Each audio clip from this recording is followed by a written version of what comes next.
Okay.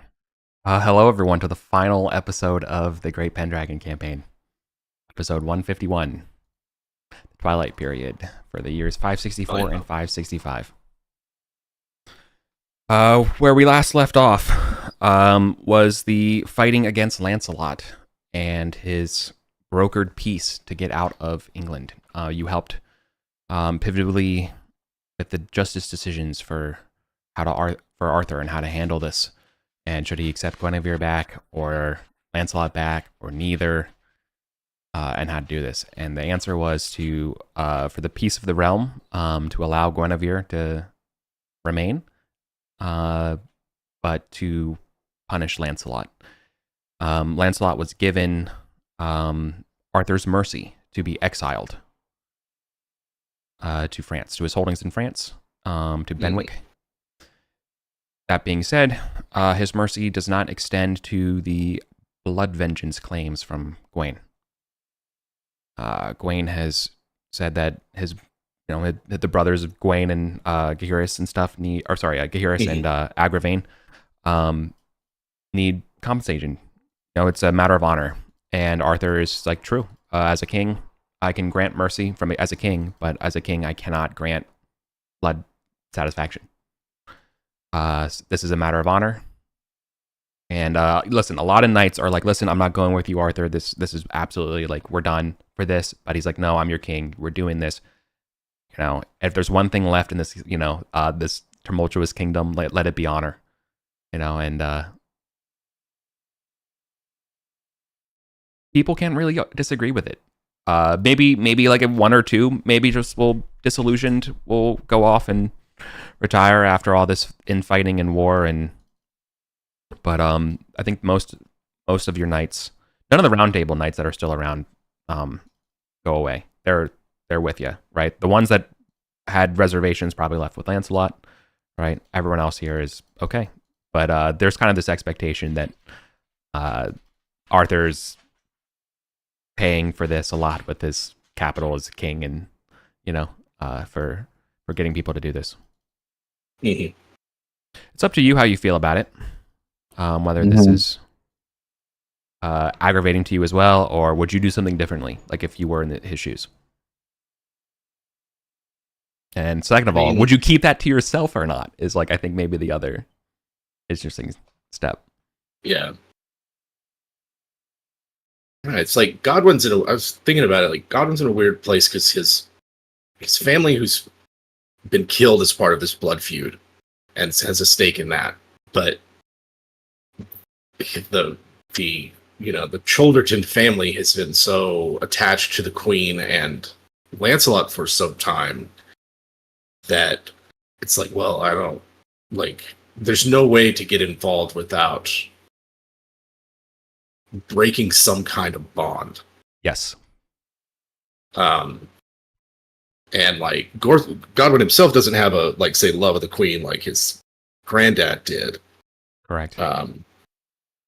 But it's, I don't know. There's something about it that's not. I don't know. That just doesn't sit right. Like she's been a patron of the family for decades. To march with the king against someone who was trying to defend her seems. I don't know. If Gorthron were still alive, Gorthron would have been there helping Lancelot escape with her, probably, and facing exile as well, if not worse, because he doesn't have the clout of Lancelot.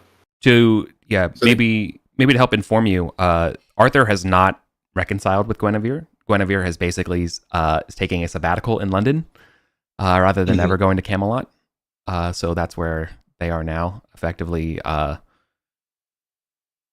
Not under house arrest, but socially under house arrest.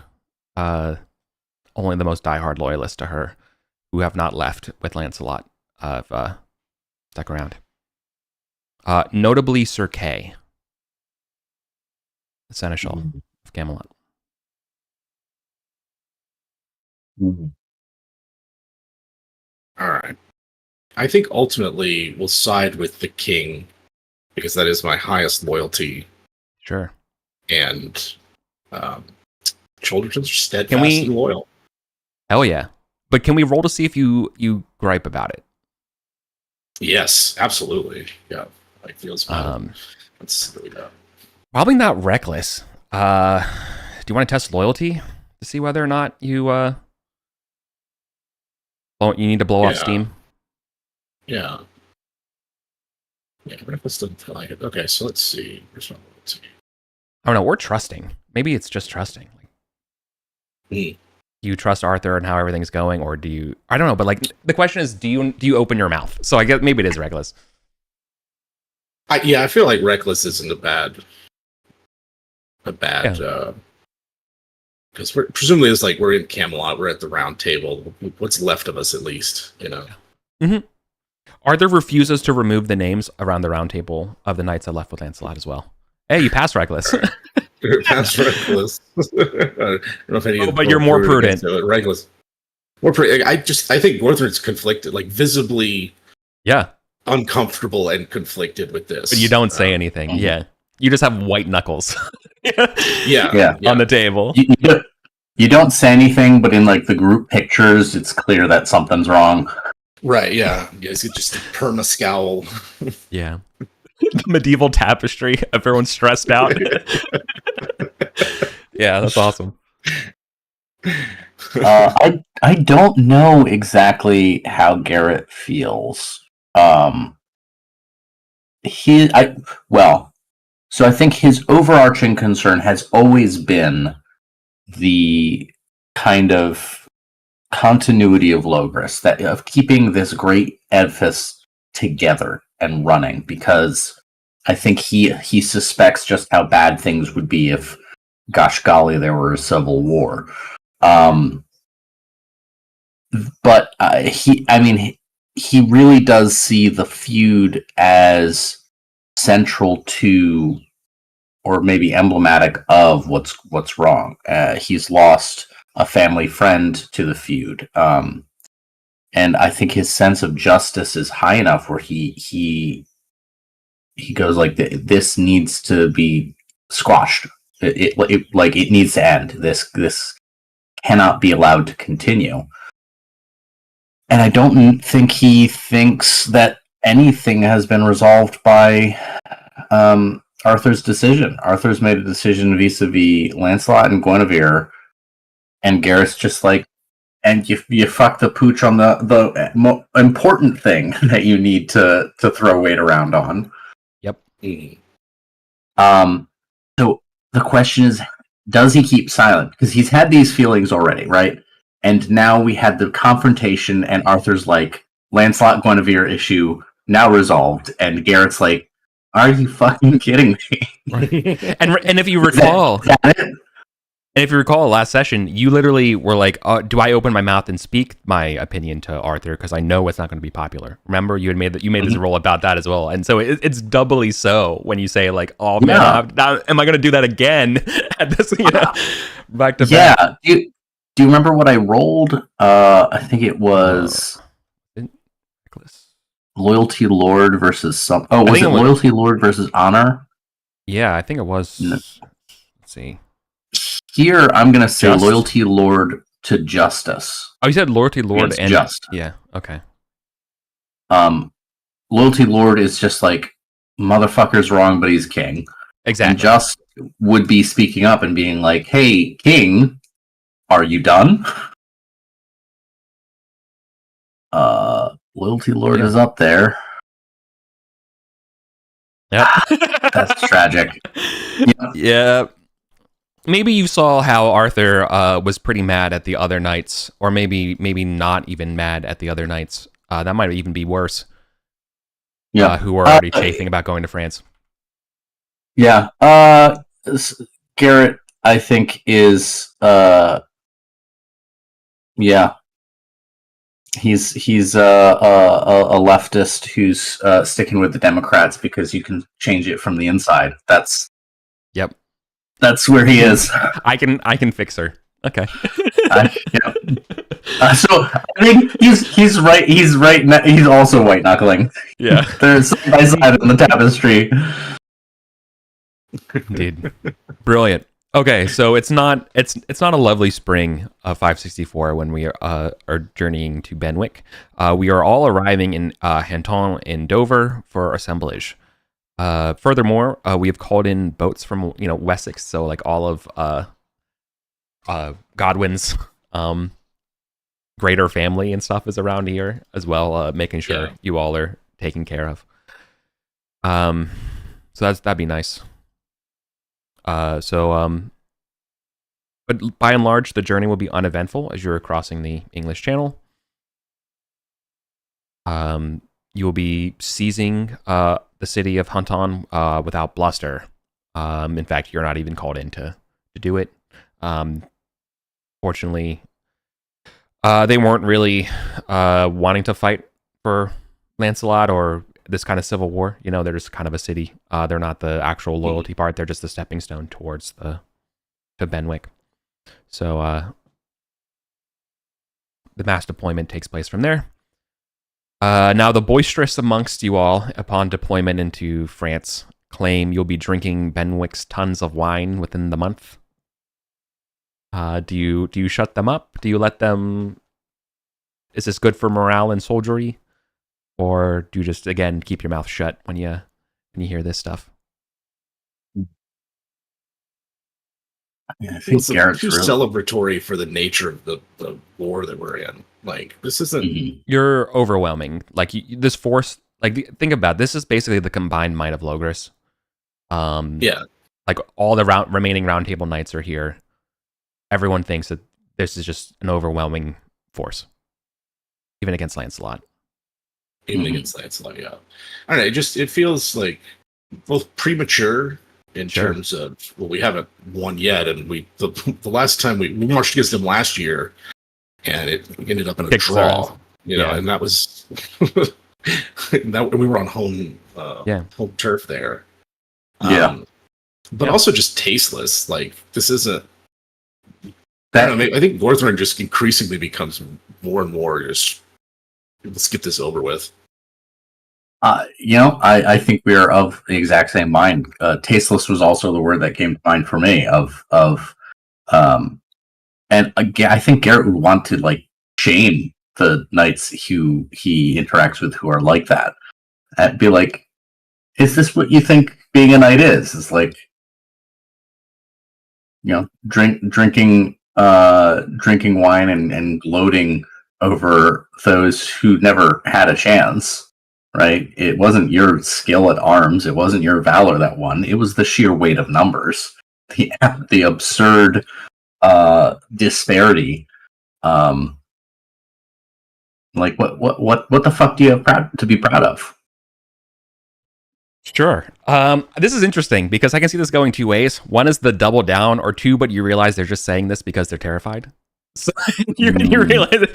So I feel like either of those ways is interesting. So this would probably prudent, right? Or prudent versus reckless, or maybe honest versus deceitful. Of like yeah, we need to admit what this is. Okay, yeah, I like honest because because prudent versus reckless, like that. That is not even entering his head. Whether this is a smart thing to do, it's ooh, interesting. Okay, both also fail by the same amount as well. Yeah, I think this is Garrett comes upon the scene and like is literally without words. Can't find the words and just ends up storming off in disgust, unable to articulate something to try and shame them, unable to kind of put to words something that probably he's scared of saying too, of like how hollow this all is. Because he can't, like, what high ground can he take? He's here too. Exactly.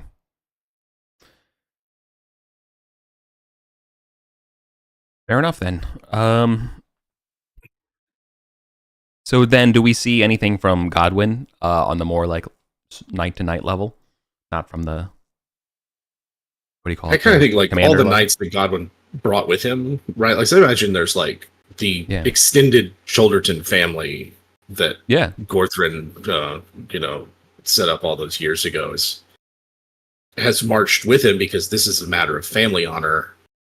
So maybe for Godwin, it's just like, no, we're not. This is a grim business we're at. There's nothing to celebrate here. We have to do this for honor and loyalty to our king. But this is not something to revel in. Yeah, this is in the game. Yeah. Yeah. So for his contingent, he's like, no, you can't. We're not going to participate in any of this. Cool. Let's see how that goes for you when you put your foot down. Yeah. I think I'm not sure if honest versus deceitful is the right call for you, because you're kind of just commanding your group. You're like, you know better than this. Mm-hmm.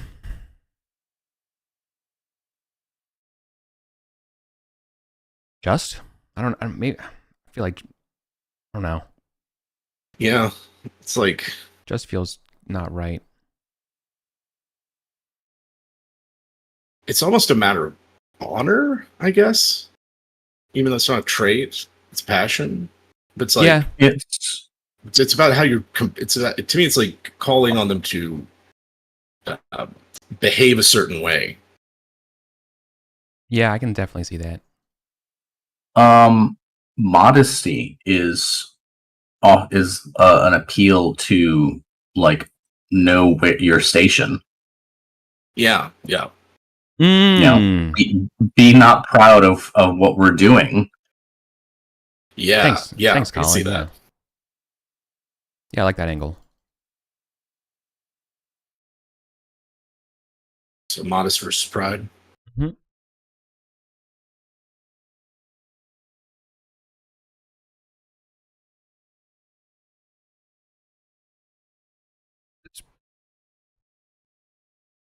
Yeah. You order. Yeah.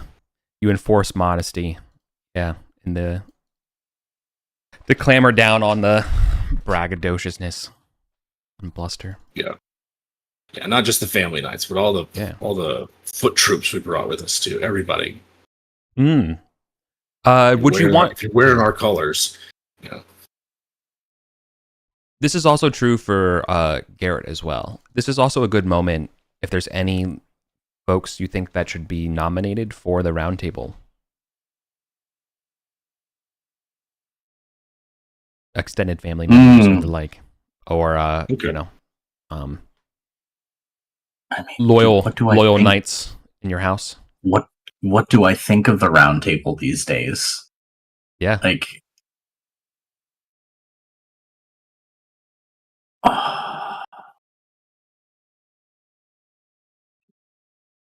I'm gonna roll.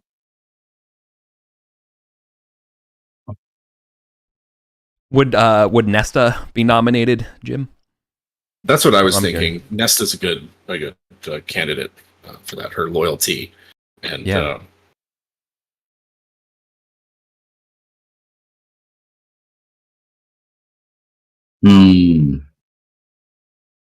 I'd nominate Ewain. Yep. My brother. Brilliant. And I'd nominate all of my vassal knights, Leafwin, Veneranda, Sears, all of them. Okay. Before I tell you the answer, I want to hear who else Jim nominates, if any. I think if there's any of the younger members of the family, because Godwin is still so young himself. I think he's not even like 24, maybe. Mm-hmm. He's only a couple of years younger than his uncle. So if there's any other family members that haven't been that haven't joined the order yet, I would nominate them. But I'm not sure. I think Nesta's the only other vassal knights that really stands out. Totally. I think there's others, but they haven't really proved themselves to Godwin yet.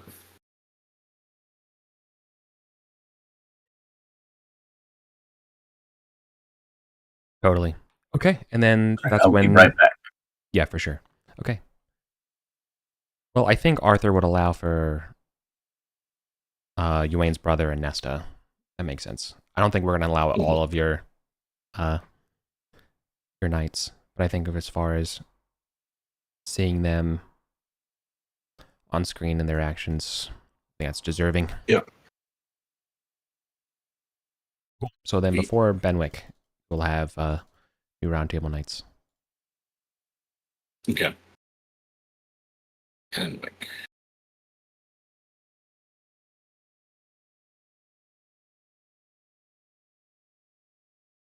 So we're still on the coast.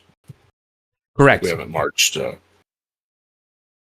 No, you're in France. You're now in France. I mean, like we're in the coast of Brittany, not. Correct. Okay. Yeah, you're still in like Upper Normandy.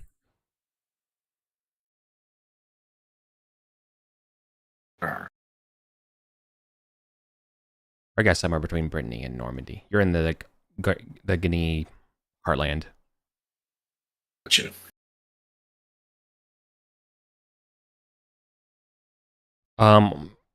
Yep. So the whole army, you all are all marshaled under Gawain.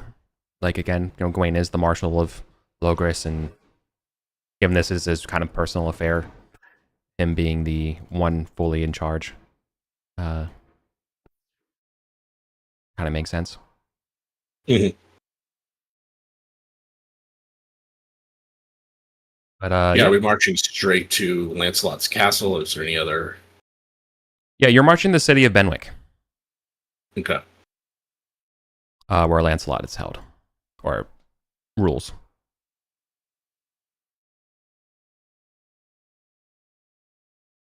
So the first thing that's going to happen is Arthur's and Gawain's prudence is going to say, hey, we need to get some siege engines and stuff kind of set up, but we're also going to try to do an assault as well. Should we be able to do this quickly, then great. So I guess maybe the very, very first thing would be an offering of, hey, surrender so we don't siege you. Yeah. Right. So the city of Benwick is quite large, but again, like your force is about twice as big as the city. The number one thing from coming back from your diplomats, which I assume would be Gawain, and then anyone within sort of preparation distance, is that you've heard, like, Gawain, this offer of peace was kind of tokenary. Like, there was always going to basically be a fight, but it was required. There was a lot of insults, obviously, being thrown for I see. For a peace deal. Yeah.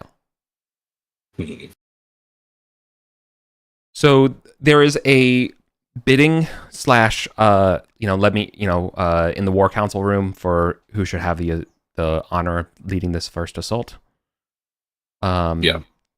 There are 3 groups that are interested in really like having the first step. The first one would be the men of Foot of Silchester. The second one is actually some of the Saxons of Kent, and lastly would be the men of Wessex. We're storming the castle in the first go. All right. Yeah, let's storm the castle. Okay. Draw this out any more than we need to. Right. So all the knights, especially like the round table knights and stuff, we watch as the men of foot basically charge the battlements and are rebuffed, leaving devastating losses, but honor and glory to them. Yeah.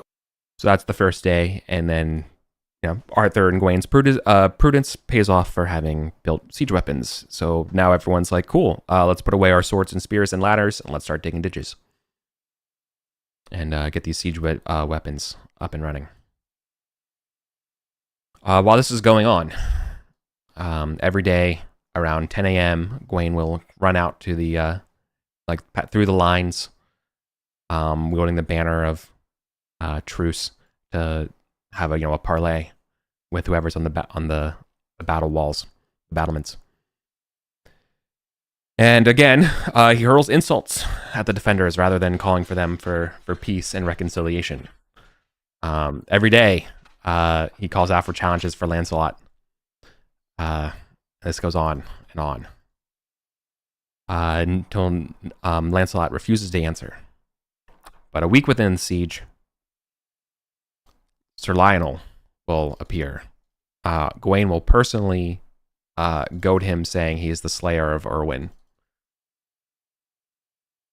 and get them to come out, defend himself. So he's using the death of your former character as a way to goad him. Gawain's not above this. And no. he thinks this, let this be a ladder, one by one, hey, we'll step on your loyal knights till he gets to Lancelot kind of thing, right? He is so full of vengeance, it has consumed him. He's not very fun to be around. But that being said, Gawain will slay Lionel in the day as an opening. The lance is even, but when they fight sword to sword, Gawain is lone champion.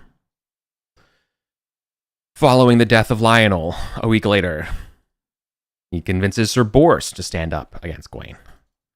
Where Bors is, again, even on the lance and the tilts, but then Bors is not slain but wounded and falls back behind the gates.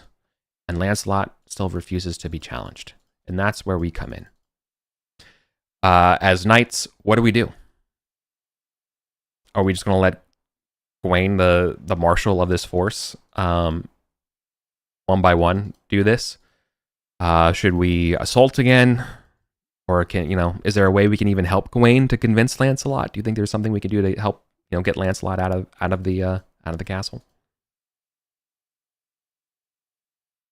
Lancelot, he's not coming out. He's not coming out with his family and close members of his household killed. I don't know what would get him out. I think we're going to have to go in there and get him. Yeah. And so I think Godwin and the rest of his contingent arguing, we need to assault the castle. We need to break it open. Everyone. Yeah. Yeah. It can't just be Gawain, and you're not the only one whose honor needs to be satisfied. I think Garrett would probably back that play. If for no other reason, then I think he still finds the kind of personal aspect of this distasteful. Like, it's clear that this is a personal feud with armies behind them, and it's like, you're like, let's pretend that this is war, and not a family dispute. Right. Okay. Let's try to convince him to do this. So how do we convince Gawain that we should have an assault rather than let him goad Lancelot? I'd like to use my battle/siege and essentially lay out the argument in cold terms of, like, here's how it can be done. Right. Logos to the guy consumed with vengeance. Yeah, and I'm going to invoke loyalty to Lord for this. Okay. Basically, for the king, being like, yeah, like for the king, like we're gonna execute this with professionalism. Yeah. Right. You're not alone. That would have been. Oh, that wouldn't have been a crit. Never mind.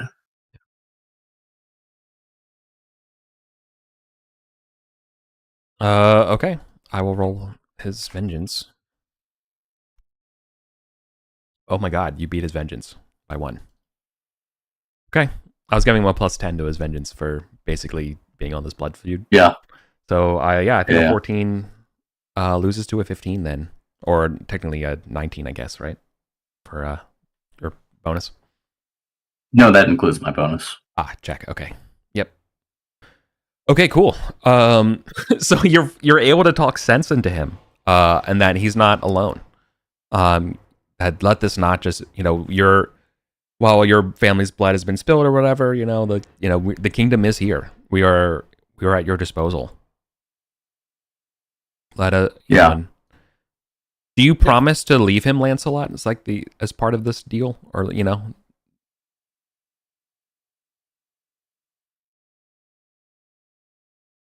I feel like you're not going to convince him with just logic, like that's out of the question. But I feel like this role still reflects that, how do you spin it into? I'm going to roll. I think the PowerPoint presentation that Garrett puts on here is very much. It's the tapestries. The guy just goes up, holds it up, and then leaves, and the next guy holds one up, and you're just pointing at it. Sorry. Okay, that's amazing. That's amazing. Okay. Yeah.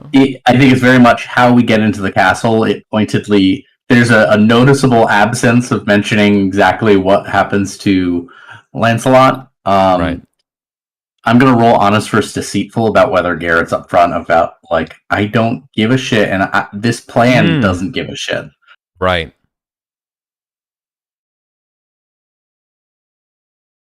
Yeah, so he's honest. If it gets brought up, he's like, yeah, of course. It's not accounted. Right. All of it. Yeah, you've spoken a lot of stuff, but what about Lancelot? And you're like, that was deliberate. Yeah. What about Lancelot? He's one guy. He's one guy in a castle full of hundreds. Then that is enough empty space for him to assume that you mean that he can solo him. Cool. And it's like, you know what, Coin? If that's how you want to die. Suicide by Lancelot is it's a choice. It is. Okay, then we get to do an assault. All right. Do it. All right, we haven't done an assault in a very long time. So you all get to suffer the crossbows, not even the slings and arrows, the crossbow, the Genoese crossbow bolts of misfortune as you scale the walls. Okay, so the first thing is we're going to roll 50-50. On a 3 or less, you're getting hit with arrows as we are charging.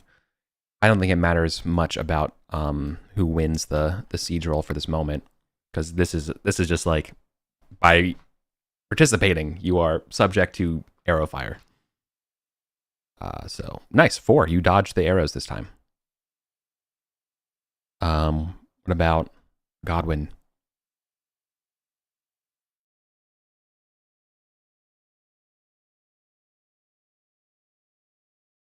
Nice. Okay. So neither of you are going to be subject to any of the crossbow fire as we are coming in. So now, we need to roll our siege. Well, technically, I guess it would be Gawain's siege, right? Yeah. He is the leader. I don't know what his siege is, but I know what his battle is. Do we just say, I don't know, probably let's just say it's probably the same, given that whatever the minus is plus his passions is probably... It's a wash, yeah. Yeah, so it's... Yeah, that works. Yeah, so Jim, how about you roll for Gawain here? It's 26, and I'll roll for the defender 26. here. Yeah, I'll roll for Lancelot's defense.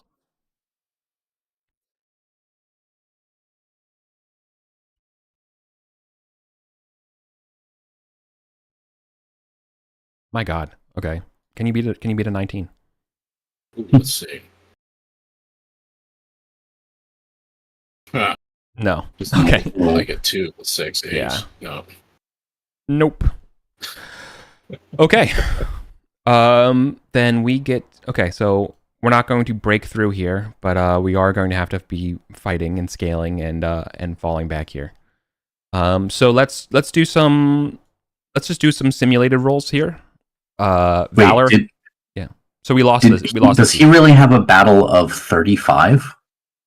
No, this is siege. With the defenses. Oh god, the You defenses. get all Yep. kinds of extra Yeah. defenses. Yeah, Yeah. you can have a That's really low right. siege skill. Still. Yeah. And your current defenses or your current offenses aren't that great, given that you have to, you're barely a month into this, and you've only just like have your normal basic catapults and ladders and stuff. You haven't teched up to the trebuchet. Yeah. Okay. Okay, so this is going to fail, which means we should do some simulated things to review as a kind of like a saving throw to see how many hits like we kind of take and suffer before we withdraw, right? So rather than doing rounds of combat, because we do have a lot to get through today. So I think we definitely need the valor, that's for sure. Test of valor, test of sword, definitely. And then I think we should probably test. I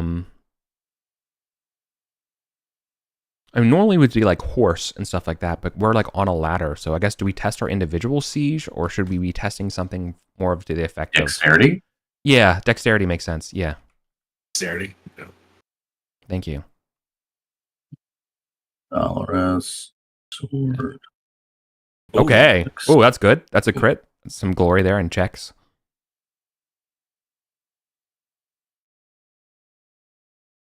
Yo! Hey. All right. Never doubted. Oh. Okay. Is your valorous 20 and your cowardly 0? Yeah. Fucking wild. Yo, Yeah. that's awesome. You are a terrifying individual. I think is the answer. I mean, it's just it never doesn't back down from a fight here. Failed No. dexterity. Crit, pass, fail. Okay.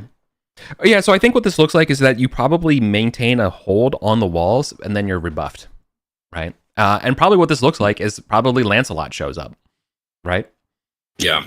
And and maybe you're not the one who fights Lancelot, but Gawain gets injured and falls back to try again when he's better. There's a moment in the scuffling, where Gawain's like, "Why don't you kill me?" And after he gets hit and goes down, and Lancelot's like, "I'll never hit a fallen knight." And that's when we pull Gawain to safety.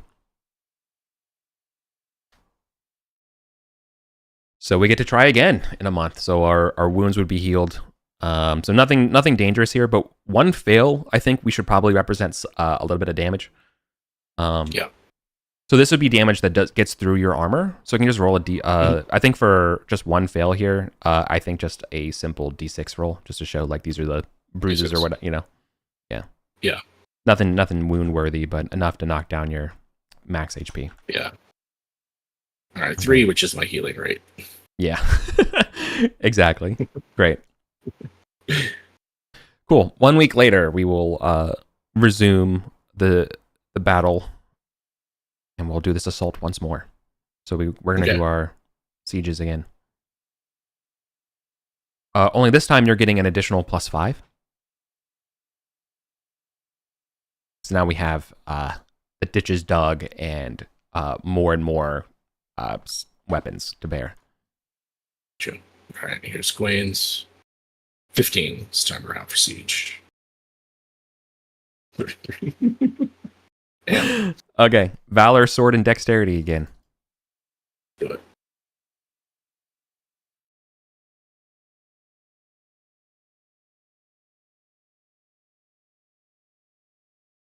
Yeah.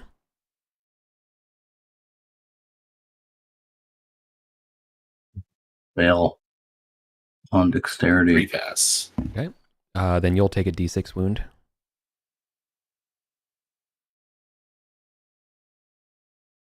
And for every check you make here is 10 glory. Crits are double. Okay. Okay. So you will be actually taking 1 after the healing rates effect.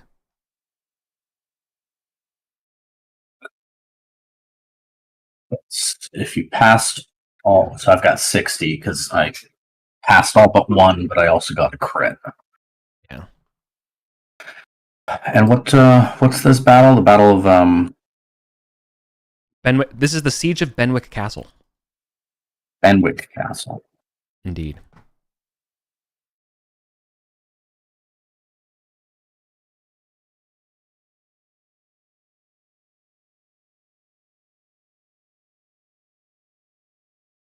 Okay. I think this would be so. Let's say more time passes as Gawain is again hit in a similar spot and is rebuffed, and we are brought back by Lancelot's stalwart determination.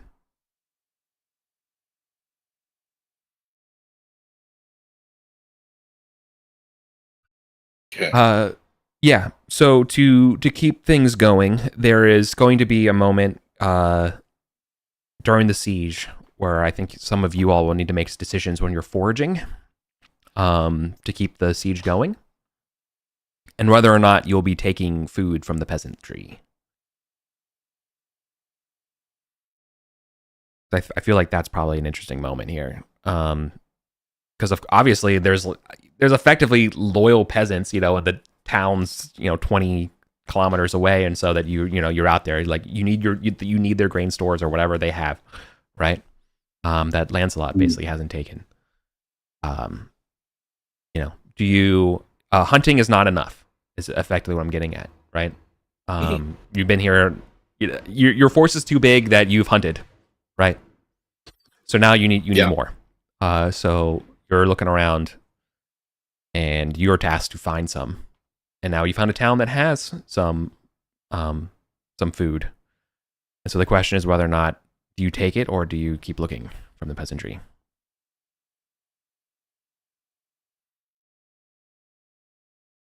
I think we should take it. Yeah. Yeah. Nice. They're not peddlers. Yeah. I mean, it's a cruel business. War is it's awful. Yeah. Best to get it over with quickly. Cool. Yep. Go ahead and give yourselves checks to cruelty, but you come back with provisions for the army. You're not going to have to eat donkey. Good.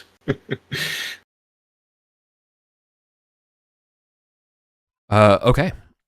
We don't have to do it. We won't do another round for the sieges because at this point you have enough strength that it's all but inevitable for that you break through.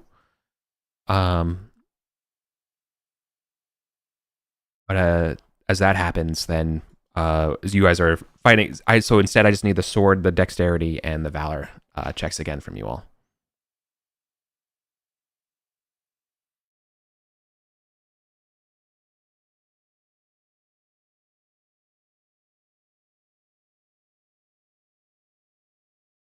All success.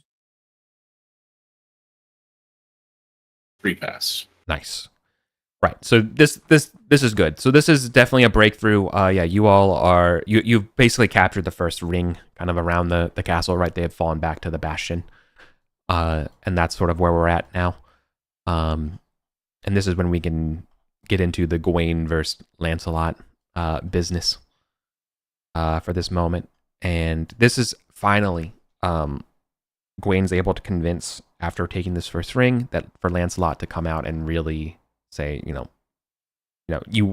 never, you won't finish the job. So every time you heal, every time I get healed, I will keep coming at you, right? Mm. And he's like, finally, for the mercy of your men and the mercy of everyone here, not even about the honor. He never insults Guinevere, despite all the insults and things that he's thrown in, tests and traitor honor and all that kind of stuff being dismissed by Lancelot. It's the mercy that gets him to come out finally.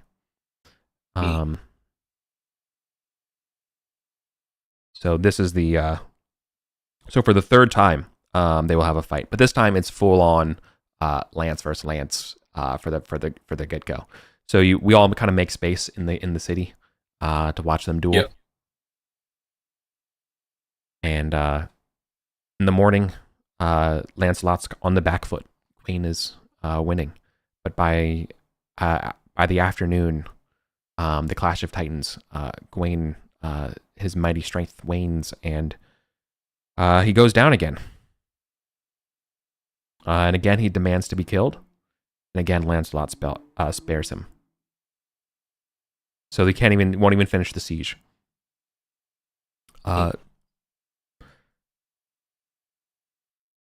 So as we're getting ready for the next months of fall, cool, we're gonna be assaulting the keep and the bastion.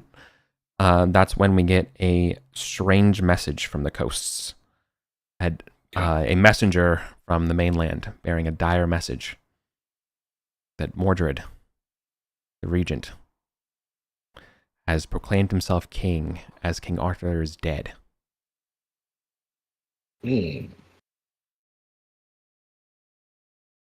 Well, so there is a certain amount of "I told you so" that wells up in Garrett amidst all the vast panoply of horror and grief and so on.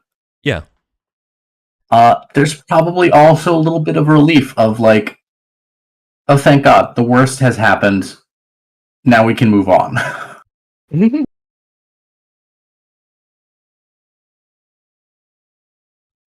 Okay. So that's fucked. Any details about how Arthur died? He died. This siege is effectively the idea. Is that he's the rumor feels like it's truth that Arthur has died in this siege, along with the best knights. So congratulations, you all are dead. It's kind of the thought here. Okay. So the remaining lords of Logris feel like there's no other choice but to elect Mordred.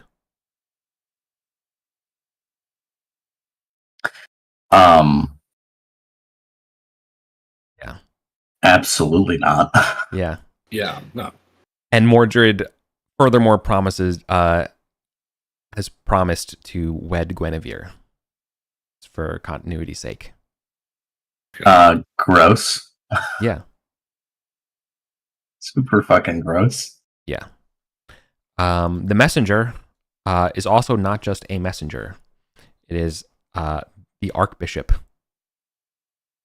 who has excommunicated Mordred for this decision to marry Guinevere and has basically been on the run. Okay. All right, Archie. Welcome to it. Do we have a sense of how much of Logris is going to back Mordred? Pretty much most of Logris will back Mordred, knowing that there's no alternative fact that you're alive. But should you, Well, let's get that alternative fact out there, huh? Yeah. Okay. So Mordred, you just like said, okay, I guess we haven't heard from him in a few months. Must be dead. Like, what does the Archbishop come with? Like, what proof did Mordred offer to others? Mm-hmm. None. Just his word. Just his word. That he's had a horrendous vision. Okay.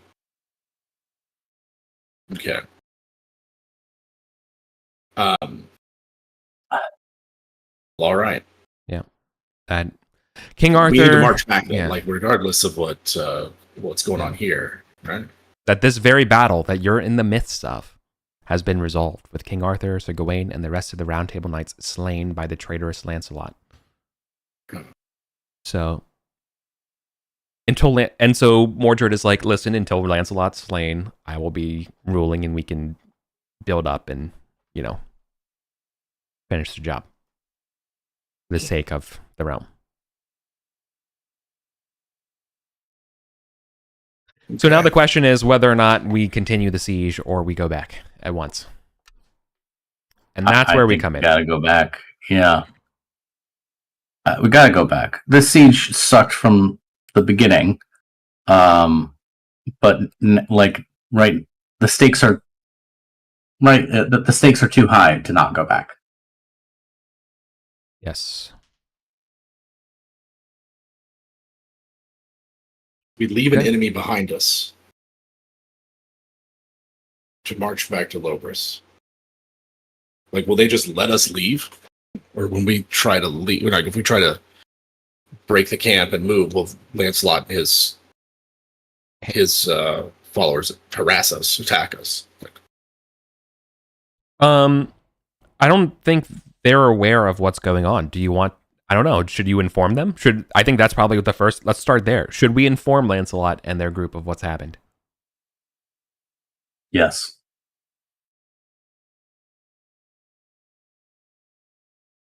Is there any counter opinion?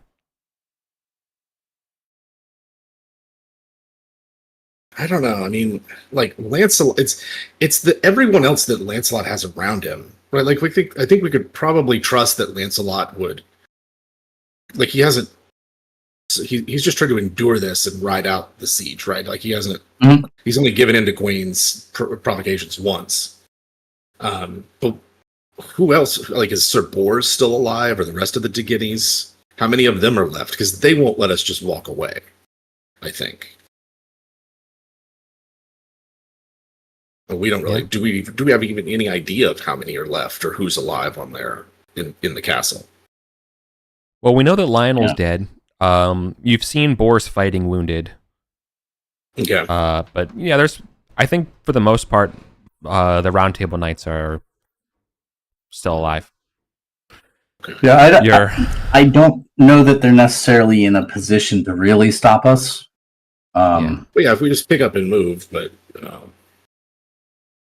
oh, okay. Would Arthur even be in the position to? Yeah, I'm wondering if you have to convince Arthur to let them know what's going on, and what's the reason. Like these knights are all traitors; they've all chosen to live here, with the traitorous Knight of Lancelot. They don't deserve to know. They're our enemy. Yeah, I mean, they'll find out when we're not there, But it's going to take time to pack up the camp, right? Like, you can't just walk away.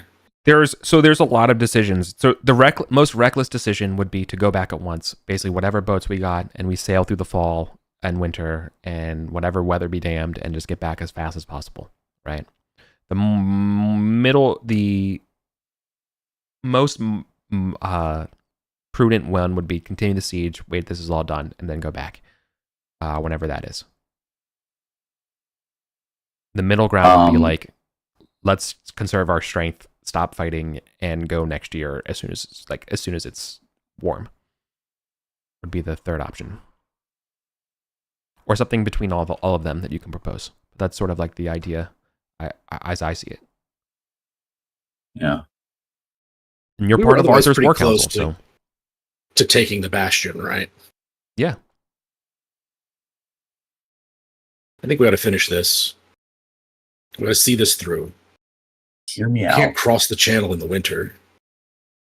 And where would we stay until then?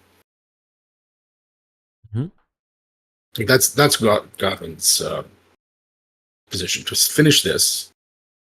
That once the king arrives, once we are like, I think maybe it a bit naive because he has less experience with Mordred. Like once we show up, once the king arrives victorious, what's Mordred going to do? Like, the counterpoint, Garrett, is going to be like, do you think Mordred did this actually thinking Arthur is dead? And if he did this knowing Arthur wasn't dead, do you think he doesn't have a plan for when Arthur returns? He's that the schemes run that deep, But perhaps it's a mistake. We have been here for some time.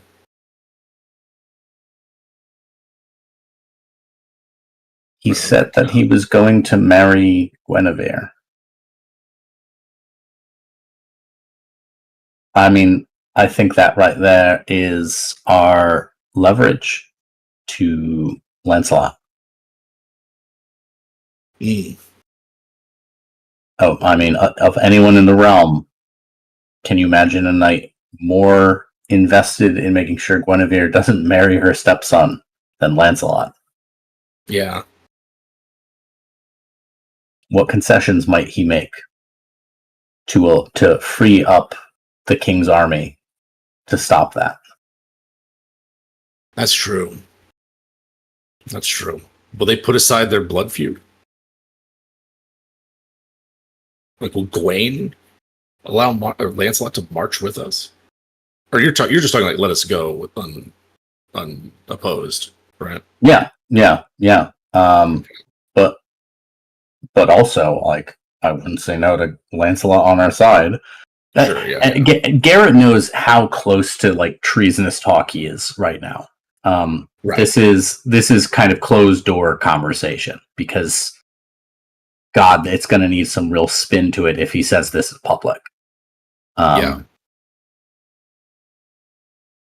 But I mean, what if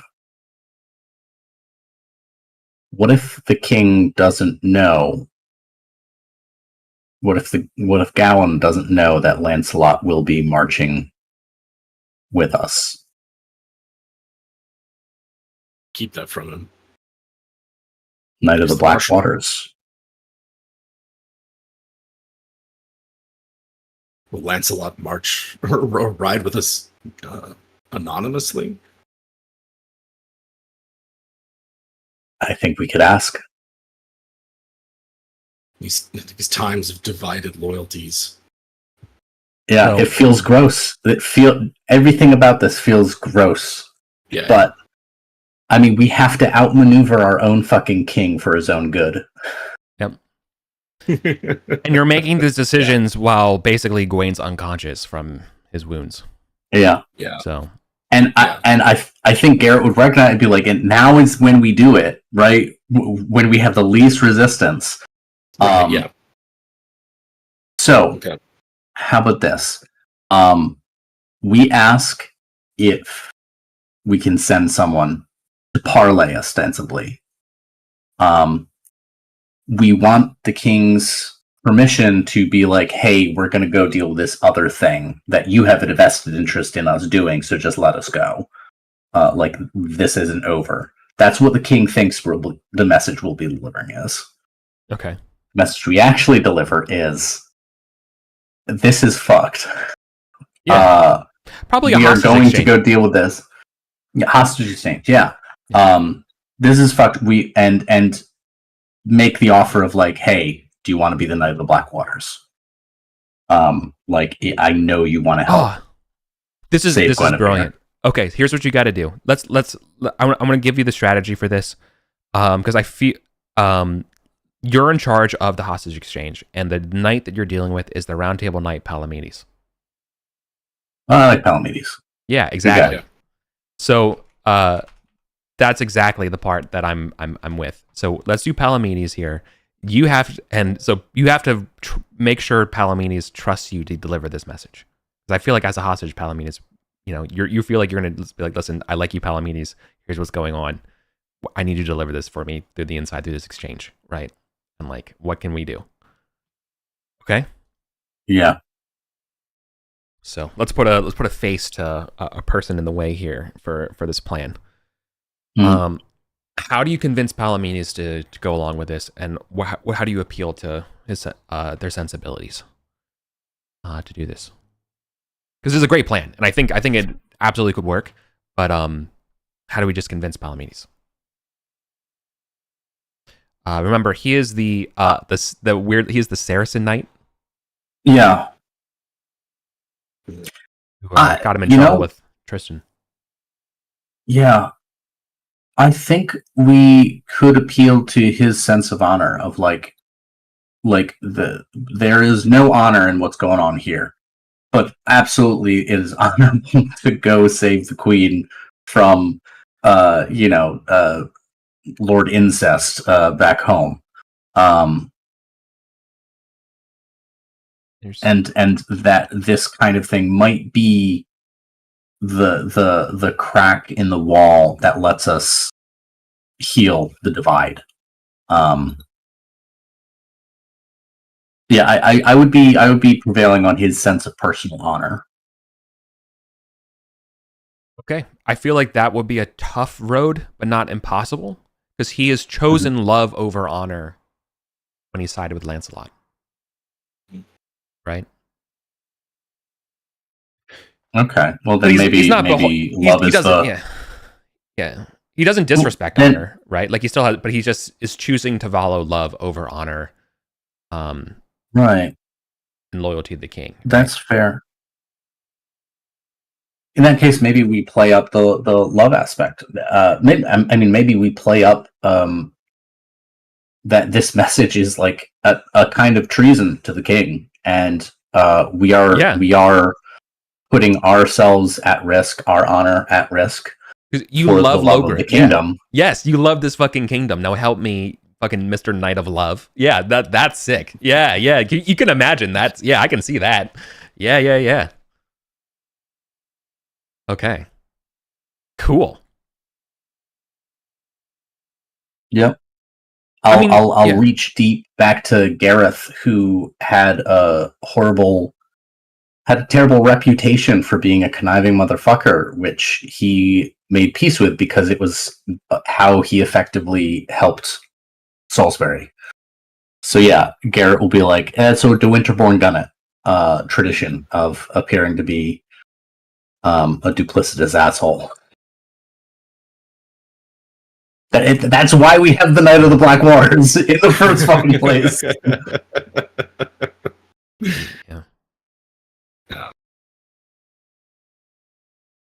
You love, and can tell Lancelot if you love the queen, this is the way we can save her. Yeah. Okay. Would this be love of Lord or love of family? What would I roll here? Ooh, probably love of Lord. It's my thought. I don't know. Okay. Yeah. All right. Okay. Well, that's good. It's not a fail. That's what we needed. Okay. All right. He doesn't think it will work, given how much blood is spilled here and Gawain, the way they are, but he'll try. You have his word. Okay. So, two things will unfurl. I won't say good or bad. I'll just describe them as they are. The first one is Gawain will perish from his wounds. The second thing, though, is there's sort of a small piece for a procession for Gawain's death, and you're able to kind of get a nod from Palamedes that word has passed through, and that could work. Yeah.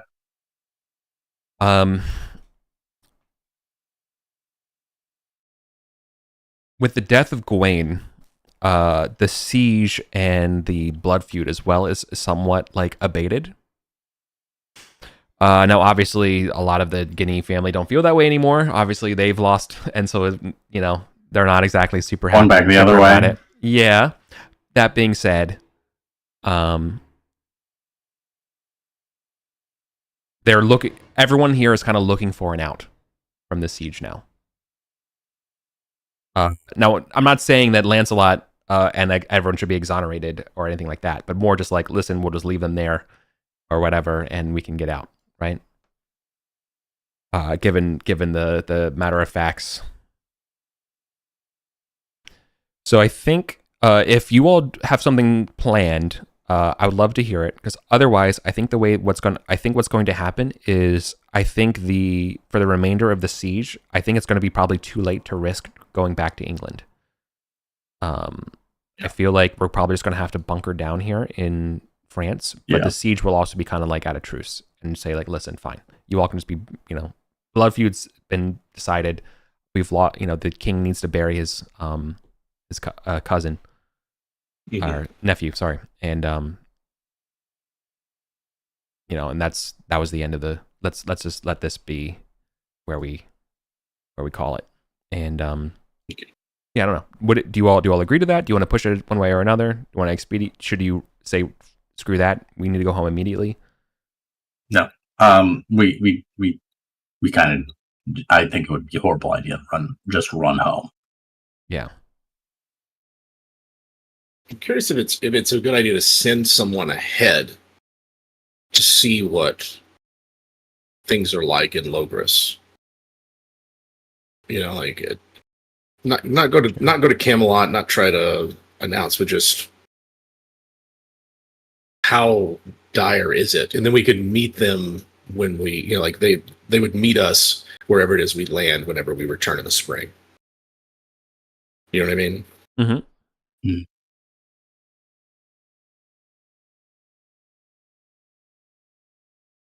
So an advance party, basically. Yeah.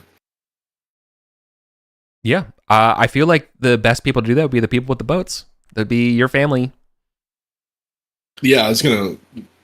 Godwin wasn't gonna like, oh, I'm the one to do it, but he is. You know, he does have some warships with him. Yeah, has experience with it, and can also like pull up on the Isle of Wight. Yeah, if, exactly. You know. Yeah. So are you use that as a staging ground? Yeah, exactly. So I was wondering whether or not you're personally going, or this is like you're ordering your loyal folks to do this and come back to you and tell you. But I can see it either way. Yeah.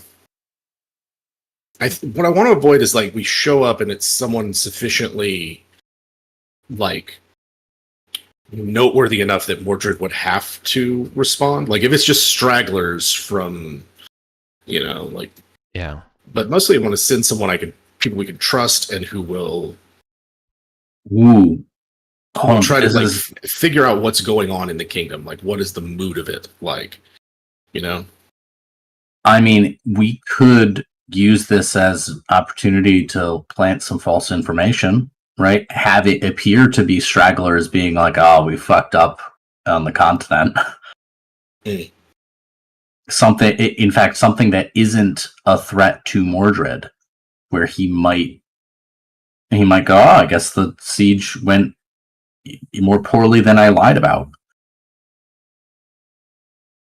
Yeah, I can see. In that sense, if there's going to be a lot of deception, Godwin is not the person to be involved. He's honest to a fault, but sees a value in like, okay, well, you know, there's in something like this, there is there's some value in being circumspect, as it were, right? And largely, if Garrett wants to engage in any intrigues and falsehoods, then oh yeah, gladly. Yeah, he'll pitch the idea of a false flag, I guess. Maybe even go so far as to tell them to prepare for landing at a different place than we'd actually land, so that if Mordred comes down on this advanced party, they don't end up actually screwing up our landing at all. Yeah. All right.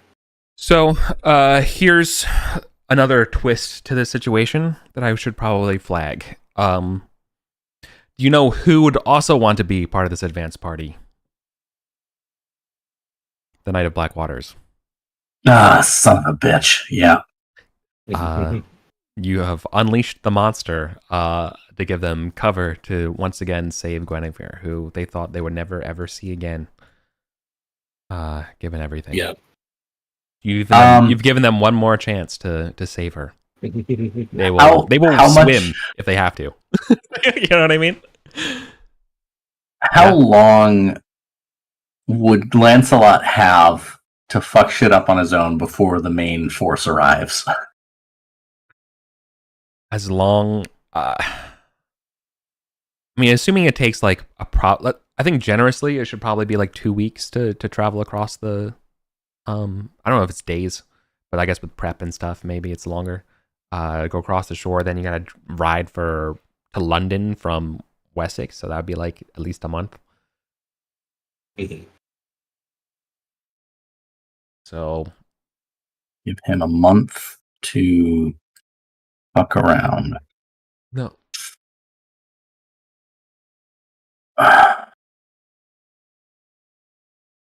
You won't have all winter. Lancelot's plenty good at riding incognito and just kind of doing. It's not their the own first time thing. he's traveled around without drawing attention to himself. Yeah. I mean, yeah.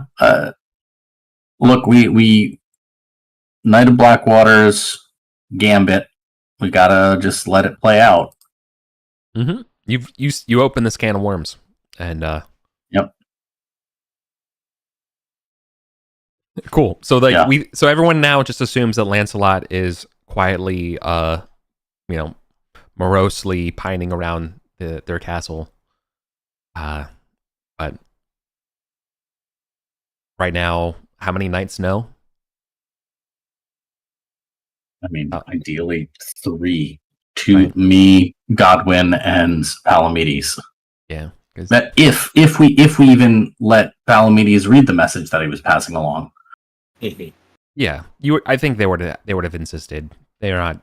Yeah, that's fair. I'm not gonna go to Lancelot not knowing what I'm saying. Yeah. Right. Yeah. Okay. Well, he's gonna go. Nice. So. Yeah, and this is cool. Anything? Okay. There's one last thing that happens as well. That a couple of the knights are doing. Underneath King Arthur's watch, that's a little bit deceptive, that I wanted to throw in here, and want to know whether or not you would uncover this plot and whether you would go along with it or not. A few folks have decided that given his death and given what we fought and what we're doing here,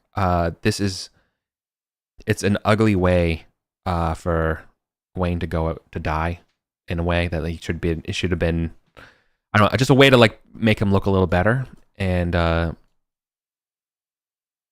thought is perhaps he repented while recovering and saw the folly of vengeance. Mm. And whether or not, yeah.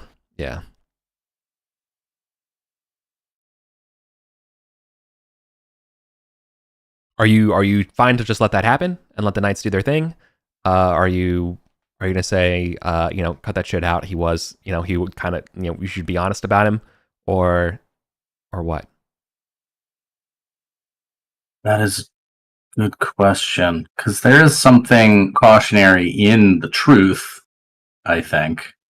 Yeah. Oh man, this is exhausting for Garrett. Yeah. Keeping up with all this shit. Yeah. You're not alone in the intrigue gears. I feel like there's perhaps the person who put this forward thinks that this could be a weapon to deflate Mordred in the way that, listen, even Gawain repented his blood quest, so anything he could say about the blood quest or blood feud and stuff like that doesn't matter, and that this could be a powerful weapon for winning hearts and minds. Okay. I'll go with it. But it requires lying. Right? You are, he, till the day he died, was ride or die. He did not repent. He was absolutely throwing his head against the wall. But Garrett, you know what? Garrett's comfortable claiming ignorance. I wasn't there when he died. I don't know what he said. Okay. Right? If they're saying this, if they were there, they would know, wouldn't they? You'd be... Or otherwise, they would be lying. Check suspicious for sure, but other than that, that's okay. Yeah. You're willing to look the other way of the affairs of people. So I think that's... I think the answer to that is suspicious. I don't know. Is suspicious the right answer for that? It's definitely not... I don't think honor is right, but I think suspicious. Yeah. No, I mean, I'm fine with suspicious. Yeah. Well, Godwin, though. How do you feel about this? This is too much deception for Godwin. If they come to him hey, we ought to say this about it, Godwin's like, no, I don't. That's no, you uncover it. You could imagine you all are kind of drinking or whatever, and then a group of 4 guys go off to the side or whatever, and they've been gone for 30 minutes, and it's that kind of thing, and then you kind of find out what they were doing. They're like, oh, what the fuck were they writing? What, And then you find out, an hour later or so, like, oh, they were talking about Gawain and writing some letters about Gawain, and like, what did he say when he repented? And you're like, what? And, and you can imagine how this built up, and you're like, yeah. So the question is whether or not he did this is definitely like dubious at best, because as far as you know, that dude was unconscious. It was never. Yeah, it doesn't sound like Gawain. No. Gawain was not eloquent. He was not a forgiving type. Yeah, even on a good day. But apparently on his deathbed, he was extremely remorseful and laments all the pain and suffering that he's done and caused for this. Yeah. I suppose it's possible. Lots of people have deathbed confessions and repent, and but it doesn't sound in character form. I think Godwin is just deeply uncomfortable with all of the what purpose would it serve to spread this lie? Like, we're just building what kind of foundation for prosperity are we building on all these lies? Godwin wants no part of it. Don't ask him to lie, and don't expect him to tell the truth or to cover for them if someone asks him about the truth. Which you'll say I wasn't similar to Garrett. Like, he wasn't there. I don't know what he said, but it's not characteristic of him. Right. But would you feel compelled enough to get to the bottom of it, or would you be like taking the path of Gary and being like, that's fine. If I hear stuff, I hear stuff. Maybe it's I'm not going to get my hands into it. For the good and Garrett's one is less on a philosophical ground, but I think more on like for the savoring of the realm, like realizing how valuable that is. If I read that right. Yeah, I'm kind of a similar mind about it because like if this was the only thing going on, then we'd get to the bottom of it, right? But there's so many other so much else going on that this little lie doesn't seem worth investigating or following up on.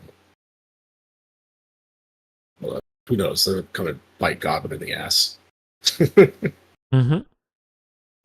Yeah, for the sake of dealing with the bigger threat, Godwin's not going to make a stink about it. Okay.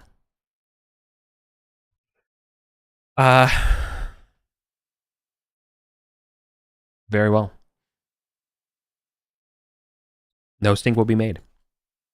Then let's do a quick winter, and then we will continue. Are you okay? Everyone okay with going a little late? I know we started a little late. Yeah, I am. Okay. Yeah. Cool. Excellent. All right. We'll just do some skill checks and that stuff. We don't have to do household survival or justice events.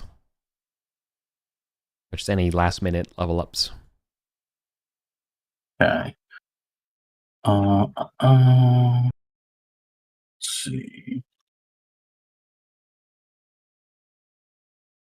I think I'm pretty close to. Yeah. Yeah, I do cross a threshold. So I have my normal and my.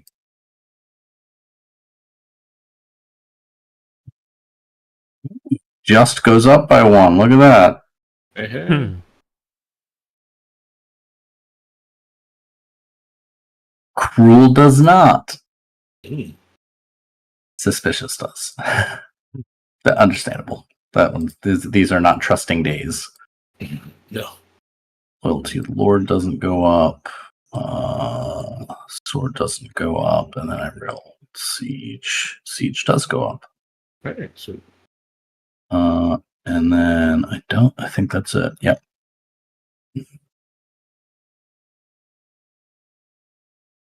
Yeah, that's all I got. Cruel goes up.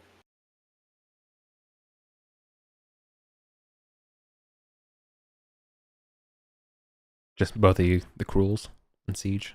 Yeah. Yeah, for me. I don't have aging rolls. No aging. I have 2 points to put in. I maxed out my con, my strength. Guess I could max out my dex, or I could keep dumping it into sword, which feels like the better option considering what's coming. Yeah. I mean, yeah, I think I'm just dumping sword 24 now.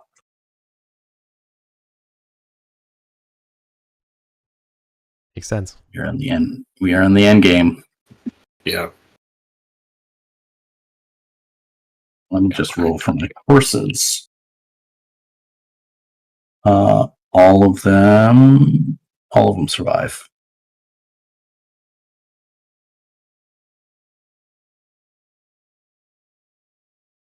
Wonderful.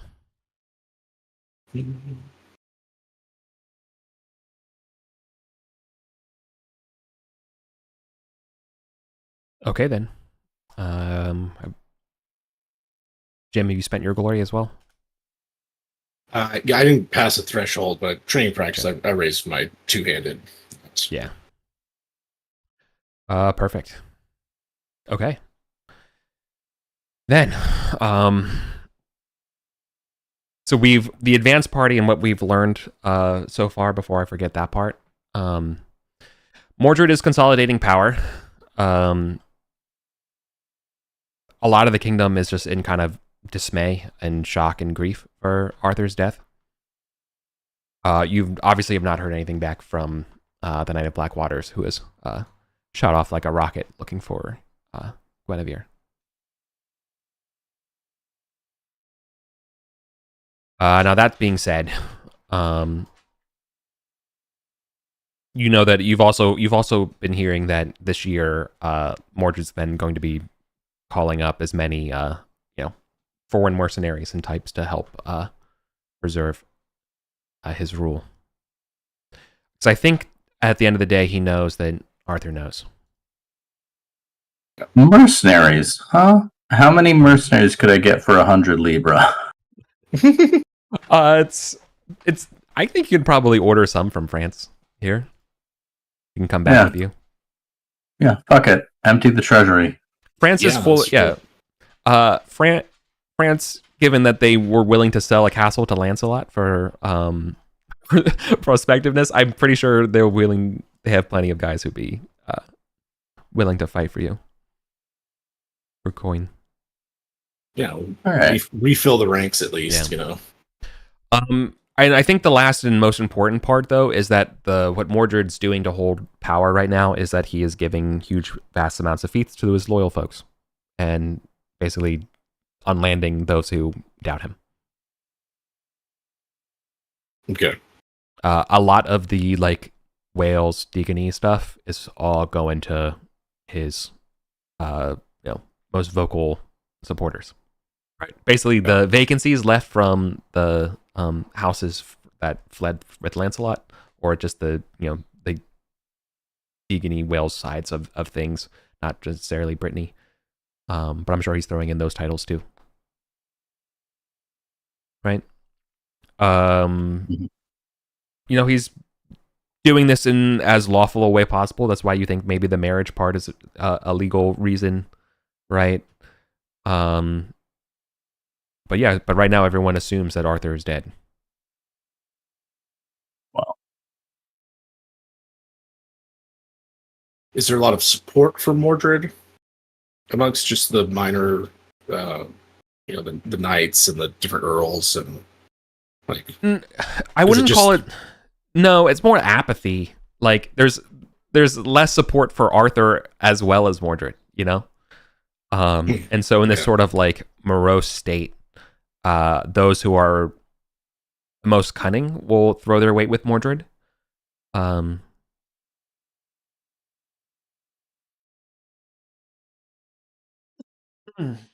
got you. Yeah. Cool. Can you give me an intrigue roll? Because I want to know whether or not you do hear something else as well. Both of us? No, just you. Because this is something near and dear to your old character. I got you. Because this is not something that I think Garrett would ask, or even kind of think, contemplate it. No offense. Yeah. And you crit it. Okay, so you do get the most disturbing report. Okay. You have heard now 3 corroborating sources from knights loyal that are not loyal to Mordred, but are in the hovering status of Camelot and stuff, right? You've heard that apparently one of those knights that went out with Orwin for the spear found it, and that maybe Mordred has the spear.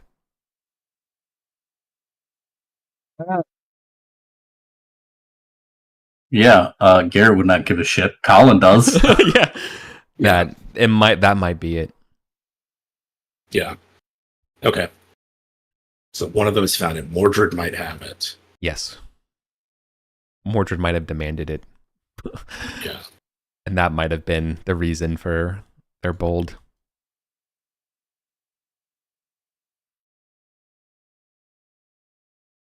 Okay. So he's going to pit this spear against Excalibur. Yep.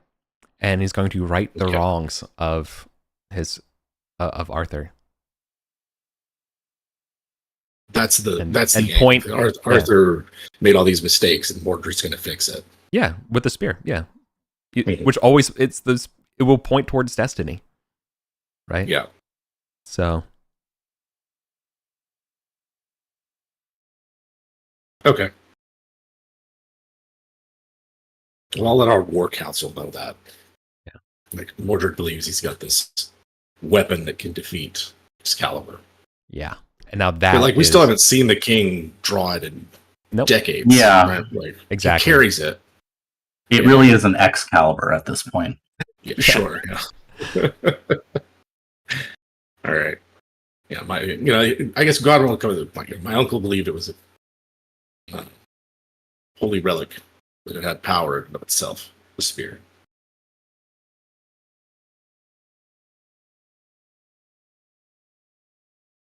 I'll share that. That's disturbing.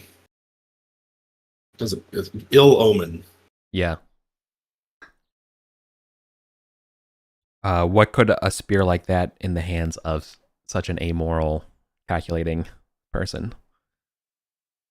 Yeah, and what I guess the enchantment of Britain is waned, but I still think maybe our characters don't see it that way. It's like, what dark magic or foul pacts has he unleashed? He was dabbling in all sorts of pagan rituals and dressed as a priest of Janus a few years ago. Like Mordred's not to be trusted. Exactly. So glad you picked up on it. Okay.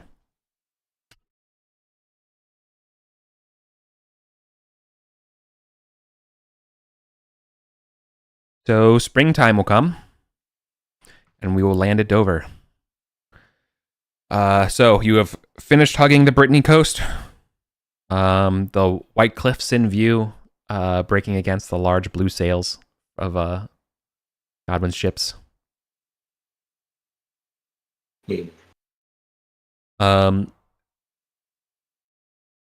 So there is a bit of a shock and dismay when the initial landing ships revealed that, these are the knights of Arthur, or at least those loyal, and they want to know, what happened to Arthur, and tell us, seriously, like what happened. We want to know the details and stuff. And it's when they realize that he's actually alive, and they think that you're lying, and that you're and that that Mordred has said that there will be pretenders. But I think let's not just talk about it. Let's just dive right in here. Let's just assume that you're part of the advanced party here, Godwin. Given that it's your family and ships and blah blah blah, right? So let's assume that you're here. What happens? Do you just want to fight these guys and just be like, because they're doubting you? Do you want to convince them that this is real? Like, what do you want to use words? Do you want to use weapons? Like, what's the imperative here? There's a bunch of extra ships behind you, getting ready to land. If these people could be seen as loyal to you, or maybe this is or not, right? And that is the test. I think a lot of it depends on their reaction. We tell them that we are the vanguard for Arthur's returning army. The king returns. Well, okay, so then what do you say when they say, well, Mordred told us to be on the lookout for impersonators and imposters, that Arthur is surely dead? The regent is mistaken. Arthur lives. Wait here, you will see him. So convince them to be prudent, yeah. Wait. Yeah, convince them to not be hasty. Yeah, to be prudent. To not be hasty, to wait. And if they don't believe me when they see the king, then we'll see what happens next. Okay. Yeah.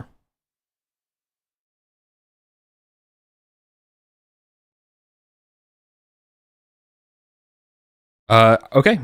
Give me some kind of convincing roll here to give the proof of your conviction. Prudent. Yeah. Prudent roll. See how this goes.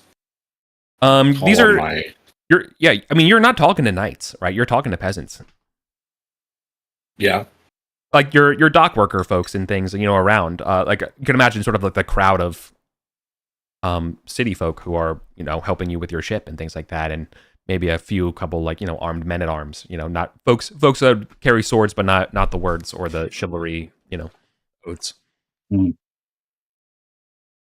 Gotcha. I'm gonna call my loyalty to Arthur. This is our last chance to right the kingdom. Yeah. Keep it from getting. You can imagine that Mordred has offered basically bounties on impersonators, and that if you have enough, you can become a knight, kind of thing, right? Yeah. So you do have to be on the lookout, and so that's what you're doing here when you're critting, calling upon your loyalty and critting again. Okay. Yeah, you will single-handedly dissuade anyone in Dover about going against and taking arms against this landing, and in fact is willing to keep it, relatively quiet. So I gotta know. So you're like, just wait and see, and like, what is the proof? Is it just Arthur? Like, what is it? Arthur will draw Excalibur. That it is Arthur. That he has Excalibur with him. That this is the king. You know him. The king. Yeah. Okay. And kind of like I guess Godwin understands he's making promises for a famously stubborn and intractable monarch, but I guess he's kind of vetting that, like, what's Arthur going to do when he shows up and everybody says he's not king? Like, how surely he will do something. So, yeah, right. That's what Godwin's saying. Wait, you'll see. Have faith. Perfect. Cool. All right, then I think with the rest of the group will land here at Dover. And I think we see I think for the first time in maybe your all's lives, Arthur will draw Excalibur, and assuage the doubts of who the real king is. That gives Godwin some hope. Yeah. Now, you're not going to be able to stop all the rats from fleeing the city. Mm-hmm. Right? Word of Arthur's landing has reached Mordred's ears. And while we are grieving for Gawain and those who were lost, Mordred has assembled. And we're going to have to fight him. We will be fighting him most likely between here and Camelot, called Barham Downs is the spot that the king has picked. And with Gawain dead, he is going to be his own marshal. Okay. All right. Ride with Arthur. Yeah. So this is this is not Mordred's full force. This is the forces that were with him in London. Right. Okay. Basically the QRF to make it to the coast. Mm-hmm. So we're gonna do some battle. This will be a small battle in the fields. Most of the knights, it's not a situation where you can that there's a way you can convince all the other soldiers before the battle that, like, hey, this is real. This is Excalibur. Yeah. Right, without doing the battle first. Right. Okay. Okay. I mean, at this point, we're here to fight. We're here to scrap. Let's do this. Yep. Yeah, let's do it. Yeah. No word, none of the, in all that, no word about what was going on with the queen, or if any, like nothing that might have hinted that Lancelot was active, or.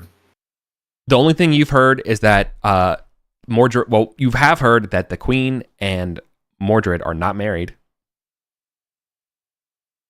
Okay. Love to hear that. That's all you've heard. That's all I've heard. Okay. Yeah. That'll have to do. Yeah. I maybe, yeah, I don't think you would have heard about like any sort of like rescue attempt or anything in London. Like, I feel like that's too much details for you. Like, the people from London are getting to you right now. Like, they're the soldiers. Yeah. So like they're, so I don't really, I think you've heard that they're not wed, which is a good sign. All.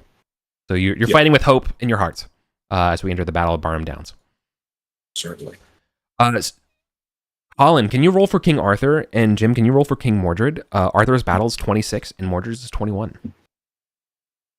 Let's see how this goes for the first charge. Who wins charge advantage? Okay, just a casual crit. Yeah, that's going to be the natural roll was 15. Gotcha. So. Oh, okay, and a 2. Rough. Okay, I forget I asked who rolled for who. I rolled for Arthur. Right. Okay. I'm used to you rolling for the villains, Jim. Yeah. Okay. Sick. So yeah, Arthur will be delivering the charge. So we're getting the charge bonus for the first round here.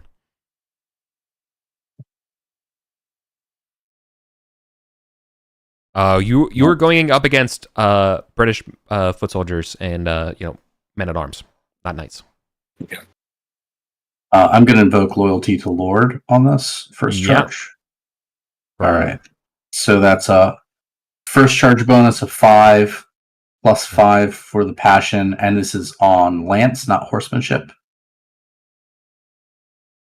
Correct. This is lance. Okay. Lance plus 10. Yeah, baby. Yeah, we're not doing a triplet thing. We're going to do a round of battle proper. Still with a skill of 26, I managed not to crit. Yeah. I think passion. I think I'm gonna call on same passion here. Let's see. Hopefully it doesn't. Okay. I got a 10. Because they are also disadvantaged because they are on the ground.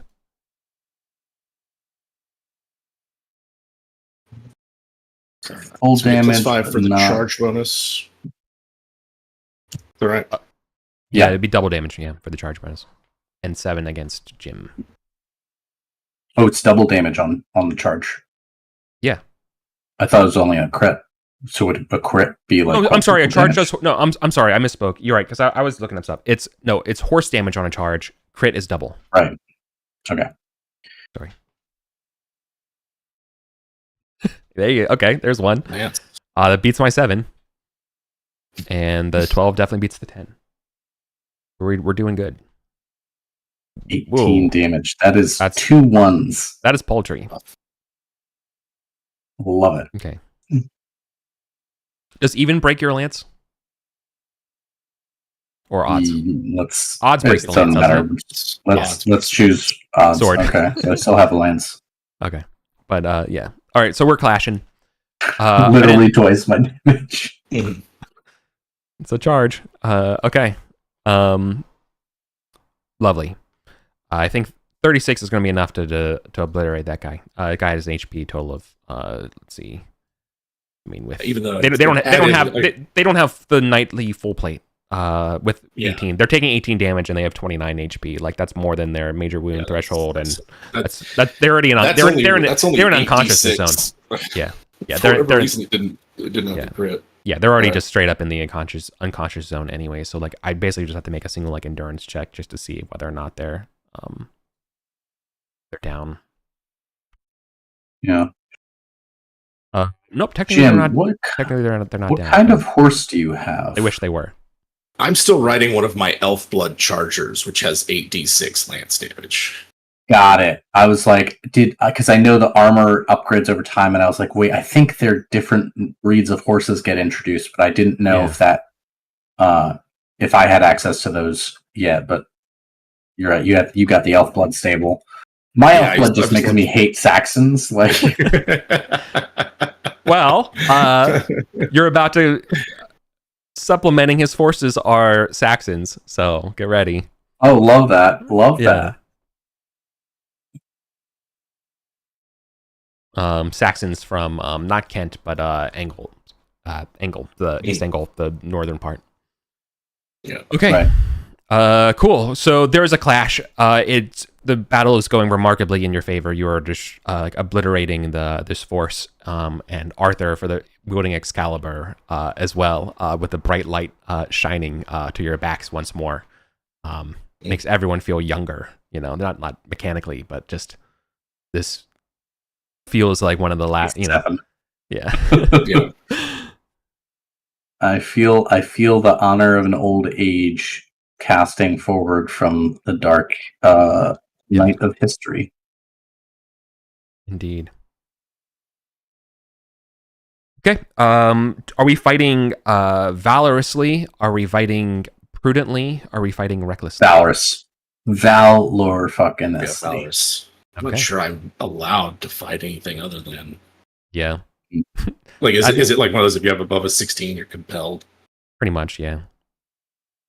Valorous. Or you suffer honor loss, yeah. That's basically the idea. Like, you're... Cool. So then we will be checking valor, but we will be. That does mean we'll be in the thick of it here. We're fighting two opponents.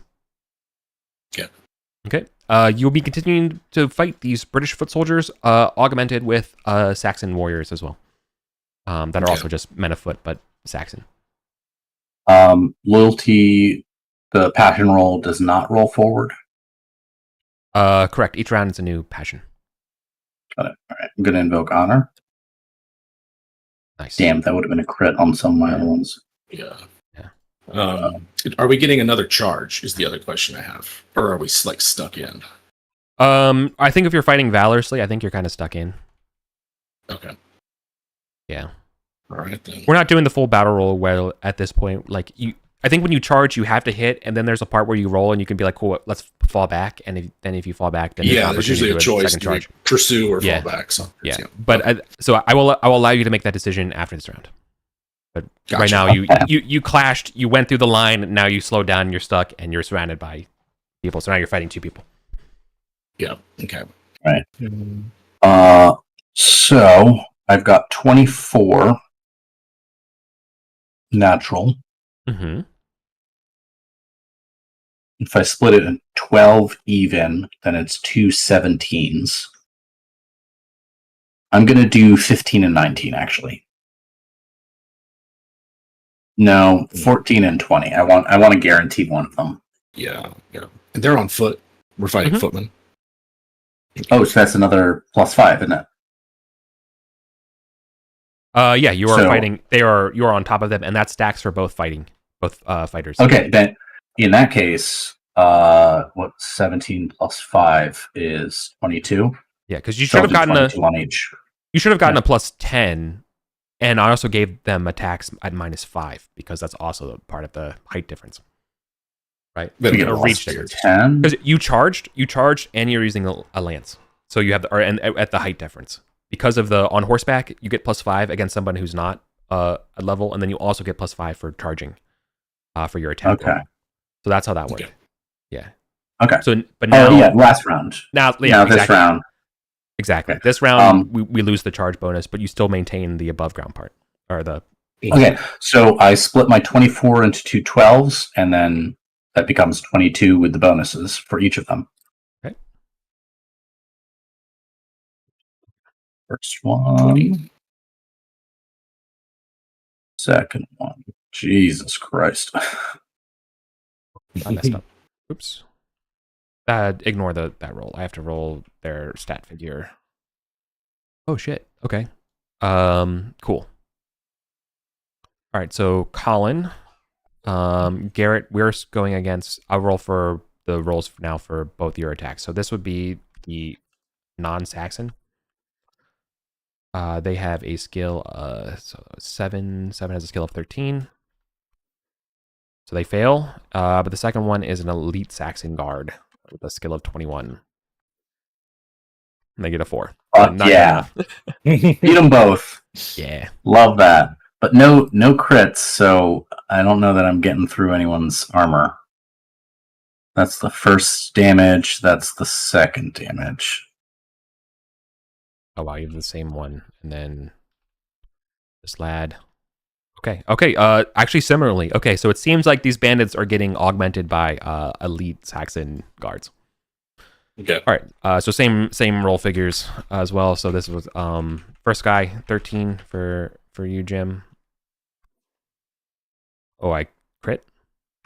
And the second one is 21, so it's a +1.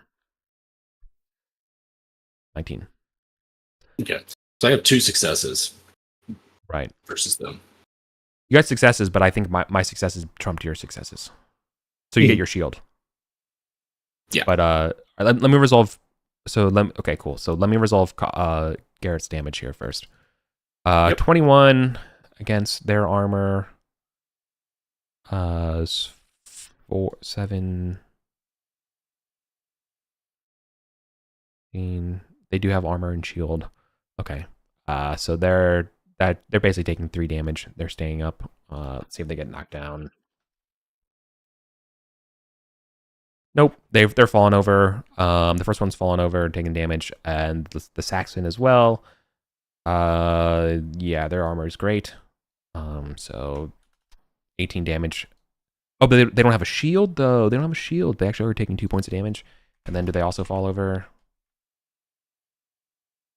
They don't fall over, so they don't take additional points. Okay, so you have one. You still have one left. You have that Saxon guy left. And against you, Jim, you're taking both their damages here. No crits though. The first foot soldier is only doing 46 to you though, so you're just gonna laugh in your armor. Yeah. Yeah. And the second one though is doing 66, which might be a little concerning. Yeah, that's a pretty good roll. Well, if I'm on my horse, I've got my shield. Then with plate, chivalry and shield, my armor's 27. Yeah. Okay. Never mind. You're also clear. Also, I forgot to get the -5 for the height differential. It's my bad. So you're fine. Okay. Cool. So they just ring off your armor here. Yeah. Cool. Now, do we want to fall back and get ready for a second charge, or do you want to get stuck in and press? I'm inclined to press.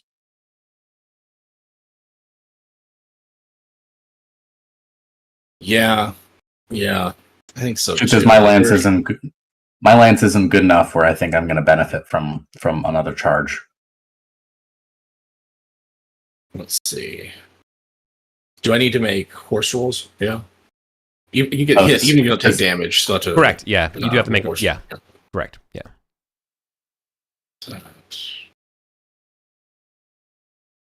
Okay. Yeah.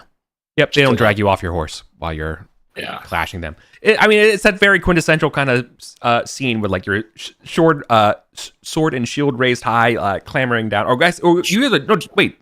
You're not using your two-handed weapon. You're using your sword and shield for this, right? Yeah, I'm using a sword. Yeah, I'm on horseback, so I can't use my two-handed. That's why I ask, because it's like if I was on horse, then I'd be in much better position. Yeah, you want to be on horse. Yeah. Yeah. Yeah. Cool. Better on foot. Yeah. I imagine I imagine Garrett's horse is delightfully trying to trample that Saxon. Yeah. Yeah. But we're versus footmen. Got to stay on the horse. Yeah. Like we should just keep at it. Okay. Mm-hmm. Okay. Well, the good news here is that after the second round, it is the battle is over as Mordred's army begins to leave the field. They are hopelessly outmatched by Arthur, and is without a doubt Arthur and the sword. And whether Mordred has a spear, if he does, it's not, he didn't show it, or it's not, right.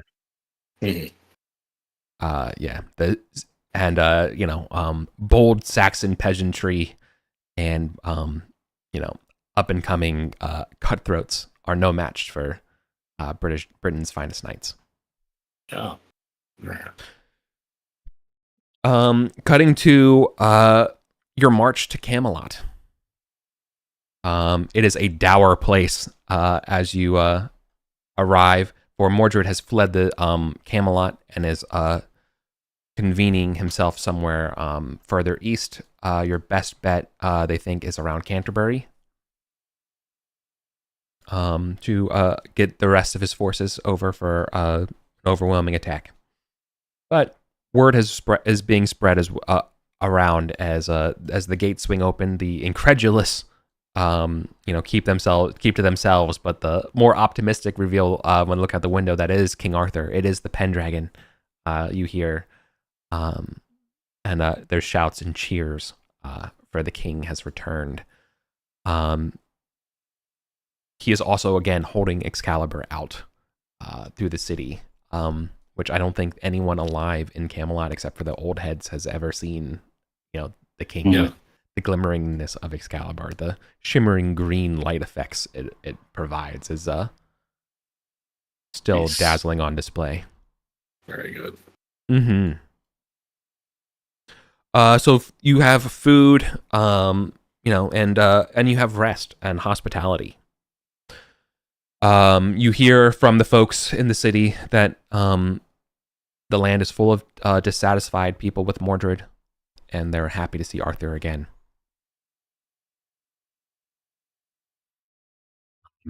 Oof.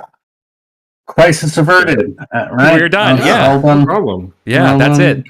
Back it in. Great campaign. Yeah, we end here. Exactly. Yeah. Right. All right. Okay. So, Arthur obviously needs help and knights, and for everyone who's loyal. So, we need to basically go around through the country to find, delay Mordred's forces and prove that Arthur is still around. So you should probably start with your own holdings. I'm not sure how you're going to get to Ireland though.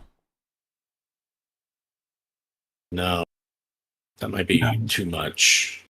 And the knights and such that we have there are tied up defending against The Irish.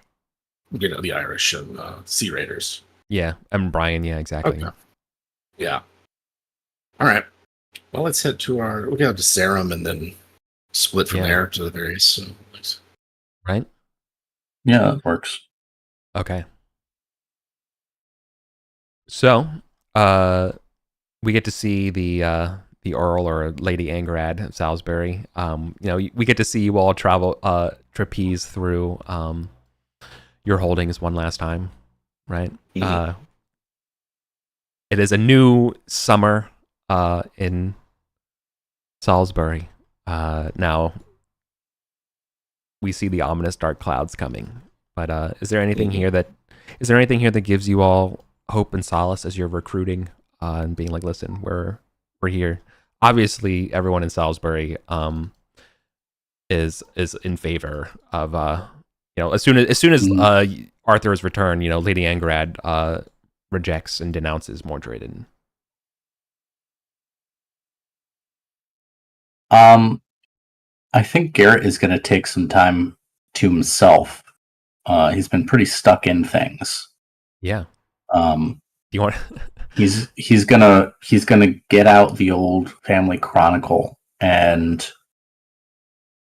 kind of tour it. Go to the turnip cellar where Acewin was once imprisoned. Go to the original foundations of the Tower of Elaine. Visit the Oathstone in the river, or what's left of it. Find the. I have a question for you, because you do seek solace, but I feel like you're not alone in the Tower of Elaine. What if your formerly retired character is back as well? Old as fuck. Archie, the Marshal of Cornwall, can barely hold a sword. How old would Archie be? He was born in 60. He's got to be like 75, 80. 513. So he's only in his 50s. Oh, he's only 50. Yeah, that's way better. Yeah. That's. He's still got that dog in him. He's 52. Yeah. He won't ask for like any marshalship from you or anything like that. But I feel like he's been dispossessed, right, from Mordred. Is probably the summary of it, right? Like he's obviously not going to bend the knee to Mordred, and so he, was given quote unquote time to think it over, and basically he hasn't left Salisbury out of fear of his own life since then. Yeah.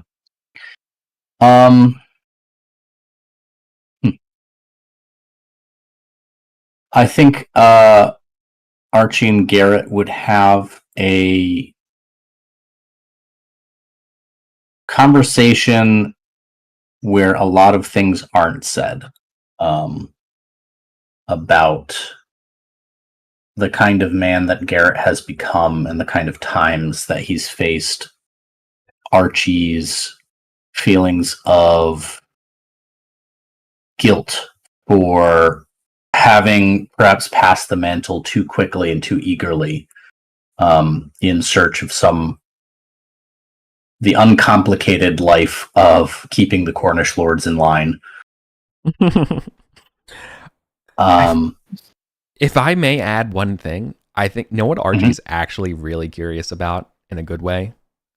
He wants to know the story of how you convinced Lancelot to become, or who is the Knight of Black Waters that saved Guinevere that he heard in London. Because that's you. Like he heard that there's the Knight of Black Water. It's like so he knows that you're related to that. You know what I mean? Yeah. So I feel like they want to know that story. You know what I mean? That's the type of juicy nuggets that they would have. Yeah. And I think Garrett would say, "Damn it! Holy shit! I'm so sorry. I had to interrupt because I'm too fucking excited." Do you remember the last time we rescued a fucking princess with the Knight of Black Waters in fucking Paris and shit? Like, yeah, like how like yeah. Sorry. Okay. Sorry. It just dawned on me. Yeah. Sorry. I love it. And Garrett's gonna be like, the Knight of Black Waters is always the man who needs to do the job. Like, yeah. I think you know that. And it's going to seem like a non-answer, but as he said that, Garrett is going to have drawn Lancelot's heraldry like in dust on the windowsill for his father to see. Yeah, because what other Knight of Black Waters could best, some of the best knights that are sworn to Mordred. Yeah. So, as far as you know, Guinevere, Sir Kay, and the Knight of Black Waters, and a couple like elite, nameless knights are on the lam, away from Mordred's basically hounds in order to get his marriage. Gotcha. That's nice. I feel like there would be, I don't know, your dad has to be proud of you for your ingenuity here. Yeah, I think Archie is proud. Archie, I think, has to admit that Garrett grew largely on his own. He grew into this on his own. He didn't have Archie there the way that Archie was constantly rebounding off his mother.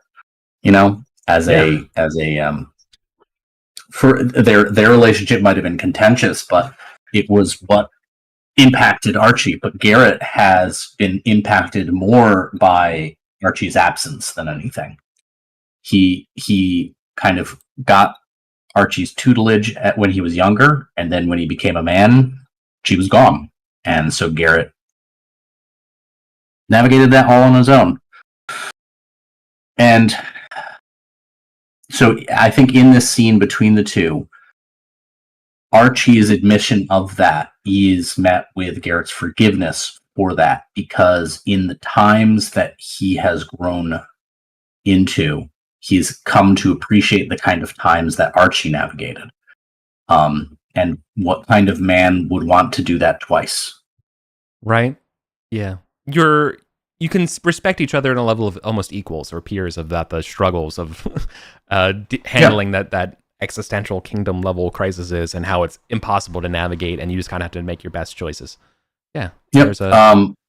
Garrett's gonna talk about how difficult it must have been for Archie to like let go of Aeswin, who just like retired off into the wasteland, and that was that. But Aeswin deserved that peace, and that's kind of the line. That's Garrett offering Archie, being like, you could go to Phrygia, you can retire, like, it's okay. I wouldn't hold that against you. I don't need you here. You don't need to be here. Like, you can be done. Oh, my son. And then remain. I'm just gonna. No, he has to stay. And we remain, dog. Yeah. Yeah. And I'm just rolling to remind Archie's energetic is 20. Archie's like, no, I'm leaving. Shit. The job's not done. Hawk shotgun. Yeah. Oh yeah. Kingdom's haunted. Literally, yeah. So, yeah. Now the sadder part, though, is poor Godwin, who comes home more to an emptier lifestyle. So what's your return back like? Yeah. No, I mean yeah. I think that Godwin might be feeling a bit optimistic, right? Like, there was this disastrous expedition to Brittany that was inconclusive, but this is clear. There's a traitor who is trying to take power from the legitimate king, and Arthur returned, and he's still got the old magic. He's still, like, despite everything, he can still bring the heat. And we crushed him at the first victory. Now it's a matter of gathering up the remaining strength that's in the kingdom and putting out this rebellion. And so I think Godwin is less reflective and is more, he's going to go by all of his manners and who's there that he can round up, that he didn't take, the people that he didn't take with him to Brittany. Yeah. And at one point I was just looking at it. At one point, like, say, Gorthrin could have called on 8 family members. That's just his family, not household knights, not footmen, just like 8 other knights in the family. They all had kids. They all have something, so it's a pretty, like, Godwin is rallying the Cholderton clan for their support. We are steadfast and loyal. We have to march with the king. All of us. No one stays behind.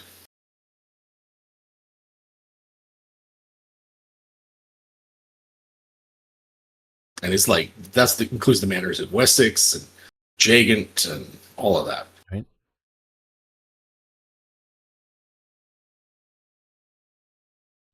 Here's my thought, though.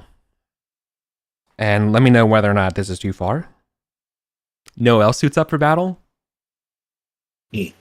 Bishop Conehelm.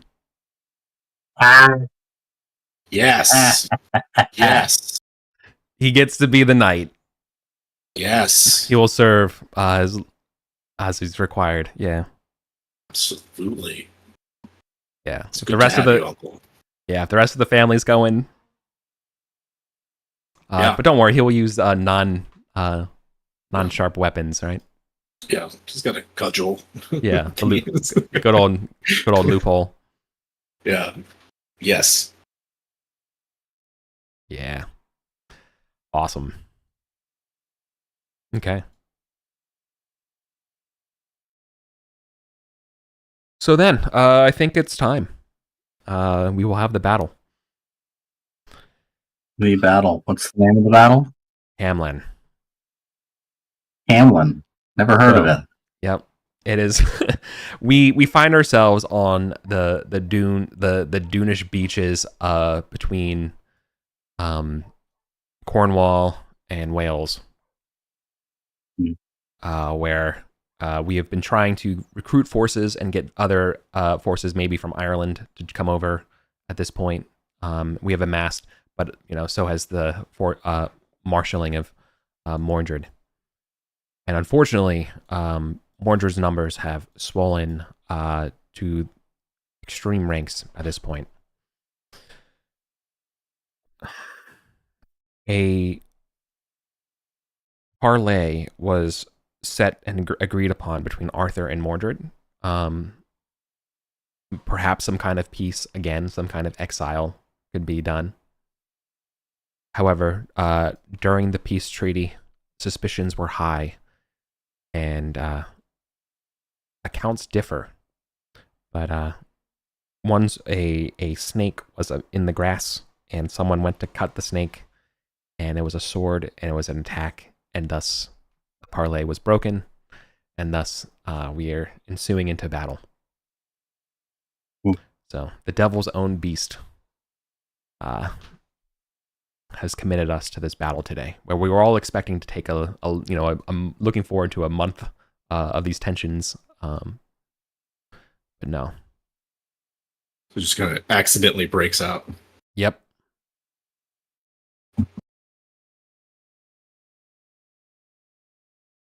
So I'll roll for King Mordred. Who wants to roll for King Arthur? Good, Jim. Okay, got roll. What do we got? Arthur's battles.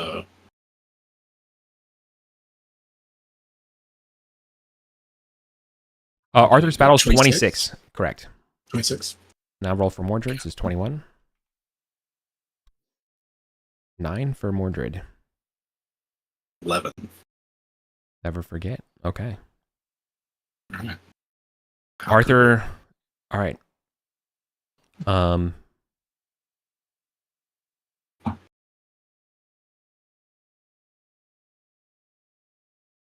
Sorry. Arthur's is not 26. It's technically 21 because you're outnumbered. So you're getting a -5 to the roll. So -5 to roll. Yeah. That would only make it a 6. Yeah. Okay. So we are fighting, and we are set to receive Mordred's charge with whatever he's got. Okay. So the opening charge for Camlann will be El Alamein Knights.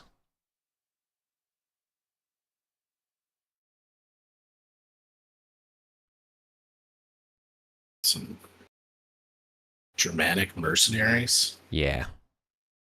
I don't know. So these are whatever German knights that are clearly here for coin, willing to ride out against you. I think it's gotta fit. They gotta look like the Polish hussars, with like the wings on their helmets or their backs. It's anachronious, but what isn't? Sure. Right. So it could be like gold and villainousy and like Emperor's Children-esque, if you get the reference. So be prepared. Be prepared. Be prepared. Okay. Do you have any objection to me running Archie at the same time as Garrett? No, not at all. Okay. See how they go. Yeah. Okay. Their skills are 18. So 18 plus 5 is 23. So each of you will be receiving one charge. This first one will be for, let's say this is for Archie. Then I'll roll for Garrett. And I'll roll for Godwin. Okay. Ooh. Damn. All right. See what we got. I'm definitely a call on passion here. And this is counter charging, right? Correct. All right. Archie's going to do loyalty to family. And fuck it, Garrett's going to do that too. Ooh, fail. 2 fails for both of you. Fails. Yeah. Okay. Ooh. What does that look like? What is? Well, it's like the first time we fought Mordred, we'd outnumbered him and had the better part of it. But to see him have such support and such numbers in such a short period of time is a bit unnerving. It is. So luckily you don't take any penalties while the act is going on. It occurs after. That's good. I love that. Yeah, that really would drive it home of like, what the hell? Yeah. But we do take a -5 for failing the passion, right? Well, that's what it says. Character becomes melancholy. The effects of melancholy do not strike immediately upon failing the passion roll. If character is actively engaged in some activity, like fighting a battle. Yeah. Okay. So, and you get 25 glory for falling into melancholy. Yeah. It really shows you the state of the world, how everyone's willing to throw away any loyalty for new land or money or anything. That's how jaded people are. Both passes on the lances, though, for me. Right, so we are getting our armor. Yeah, same. Pass the lance. Okay, so we are getting our armor. That's good. Okay. So each of these will be 76. The crit will be 14. So, Archie is first. Archie, 22. Nothing. Nice. Garrett, 20. Nothing. Godwin, 49. Archie crits horsemanship. Okay.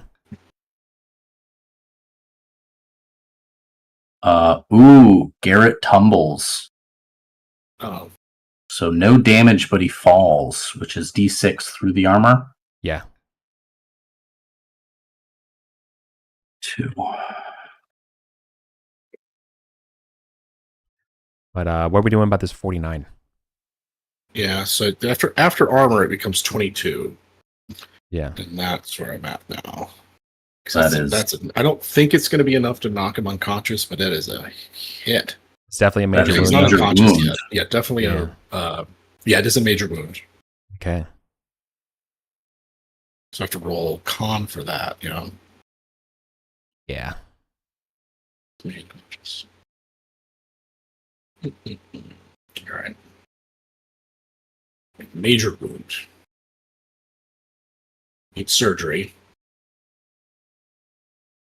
Okay, so I have to make a d20 roll against my current hit points, which are 12. Now you could be, you get someone to give you, I think, first aid. Mm-hmm. Squire's job. Yeah. The Squire can. Would I have a new Squire? Because Indeg turned 21 last year. No, I feel like you just have a 21 Squire for the situation. Thank Christ. Yeah.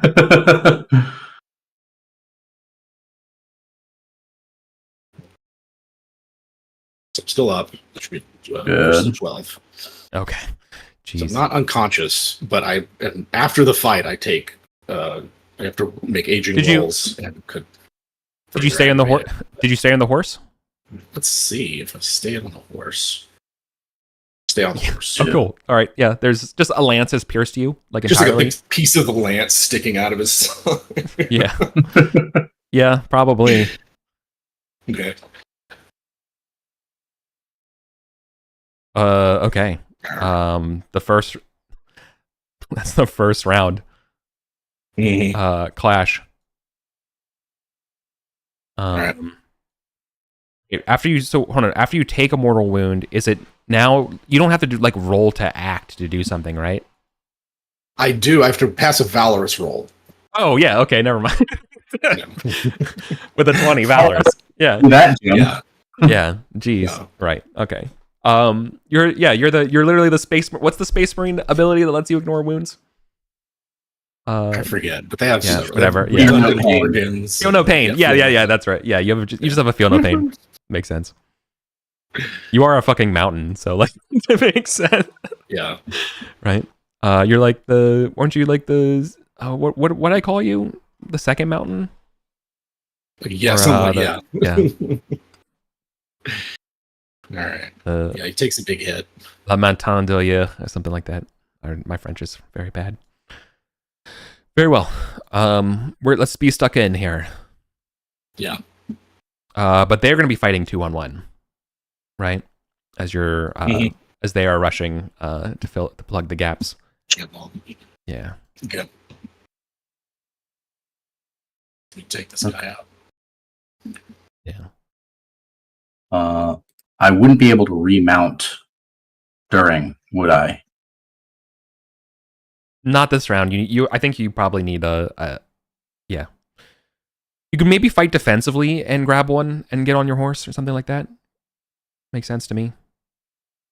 Okay, I'm going to do that because the -5. Yeah. The -5 +5 swing is too much. I think I need to be horsed for this. Sure. But I don't think you can attack is what I'm getting at. But I think you can probably just like defend while you're getting on. Okay. I'll roll. So you roll an attack. Yeah. I'm going to roll Squire to see if they can get me my horse at all. Never mind, dude. I think a 20 is good enough for your horse. Yeah. Like fucking champion. I think a crit. I wouldn't be remiss to say that I can just walk back where I just said with a crit. I feel like probably gives you the space and grandeur to get on your horse and keep fighting. I think Indeg like rides by and pulls me, swings off his horse and pulls me onto his horse in one go. Yeah. What a hero. Okay. So no attack because I was getting on the horse. But I'm saying you can attack now because of the crit. I feel like that changes the position before. I'm playing this by ear. Like I don't think there's a rule for that, but it makes sense to me. Yeah, it's for a great effect here. I'm gonna invoke honor. Success. My next. So I've got 2 opponents again. No. You have 1 opponent. Oh, but hell yeah. Yeah, you can imagine there's another knight alongside you who is fighting the same guy who got stuck in, right? Hell yeah. Fuck this guy up then. That's what I like. That's a raw roll of 16. Nice.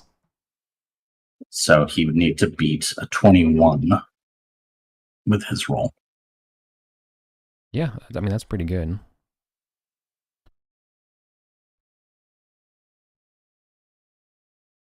Six. Nope. I mean, they're also. I didn't decide, but they're splitting their attacks. So, no, that's not going to work. Oh, there you go. 44 damage, baby. All right. And actually, I think Garrett and Archie are fighting the same person. Yeah, that would be fun. Yeah. And I'm just going to keep the symmetry going there. Okay. They both crit. Aw. Archie did 30 damage. Yeah, we're cut. Okay, that would cut through that guy for sure. I think 70-something points, 74 points of damage is going to be more than enough to kill them, even with armor and shield. Pretty handedly. Yep. But okay, we keep going. Let's see, roll my damage. Yeah. You did not. Oh, that's just regular damage. So 38. 38, not bad. For the crit. Okay, they do get the shield, but 38 still, again, it's going to be more than enough to knock them down with their armor and shield. 18 damage is more than their major wound threshold. And given the length of this fight, I'm totally fine with just saying that they're down, because there's plenty more guys to take their places. Yeah. Okay. You're stuck in, and with that reprieve, you you fought them back. They don't have the advantage. You're kind of slowing them down. You have the space to either be like, hey, should we mount up and charge, and take a turn, or should we press? We mount up and charge, like YOLO. Hold, yeah. Yolko. You only Camlann once. Yeah. Yoko. Maybe like Godwin's squire tries to patch him up. Just bring me a new lance. Yeah. Yeah. Oh my god, that's so sick. Yeah. Okay. I love that. Works for me. Yeah. Okay. I don't want the character to survive. He's got to go out in a blaze of glory. Yeah. Absolutely. That's what no one's getting out of this alive. This is the end of Halo Reach. Yeah, exactly. Yeah, you're to the end. Yeah. Yep. All right. So we are mounting up. That's Lance. I'm gonna hold on to some of my passions for later rounds. Okay. That's a crit anyway. Damn. I didn't even tell you you're up against. You would be soloing. You're fighting. So I rolled randomly ahead of time for who you're fighting here for this round. You're up against Danish warriors for round 3. Nice. Ooh, so not guys that use lances and shit. Correct. That's okay. I don't know. I think I'm gonna go. I think I will call on a passion. They pass, but actually they get a -5. I'm sorry, and you should be getting a +10 anyways for your rolls. Okay. For charging and height. So that would have been a crit for Archie. Yeah. It's crit for both of you, no? Yeah. 26 but I and crit 20 already. Right. All right. Charge damage is 38 and 37 respectively. Yeah. Nice.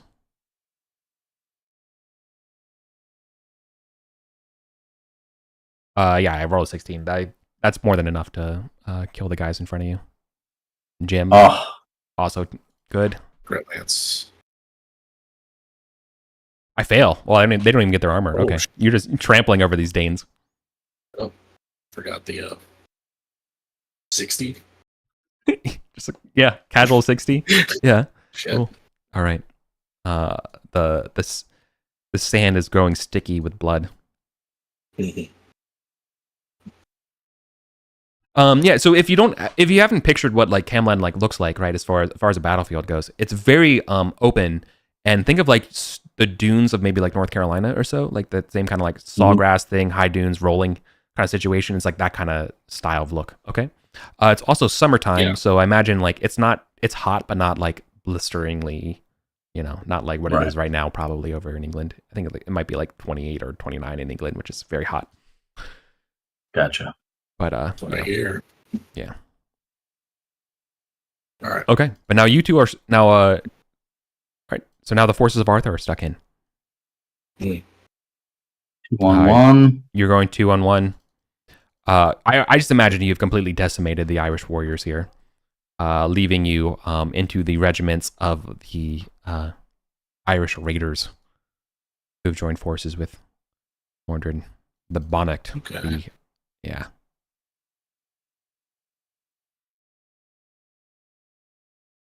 Ooh, Archie Miff's loyalty lord. Oh no. Yeah. He beefs that one. So he's gonna have that automatically goes down by 1 because it's a crit fail. Yeah. A fumble is madness. Oh fuck. Oh my god. So you get madness on the. Yeah. Okay. Madness. Out of play.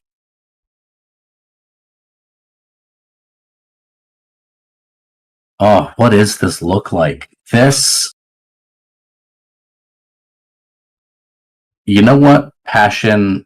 Be doomed. Well, actually, I want to try and snap him out of it. Sure. That makes sense. I remember that's a thing. Yeah. I'm going to roll Love of Family. because I think what this looks like is him losing himself to a kind of fey madness. Of like this meaningless slaughter for an inept king, like just getting lost in the bloodlust, and I'm gonna try and roll him back.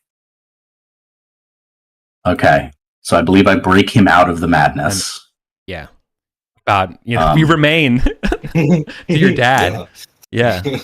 Right. I think he was like about to like ride off dangerously, like just straight forward into the ranks. Yeah. And Garrett had to remind him we remain. So sick. Yeah. But cool. Yeah, I could totally imagine how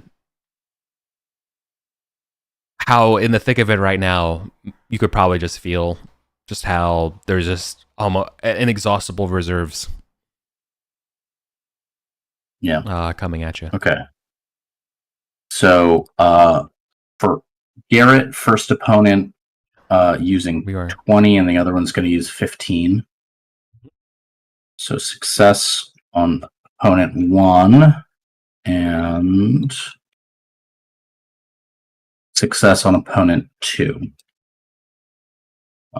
Archie is going to do the same thing, but he's got hold on, 11.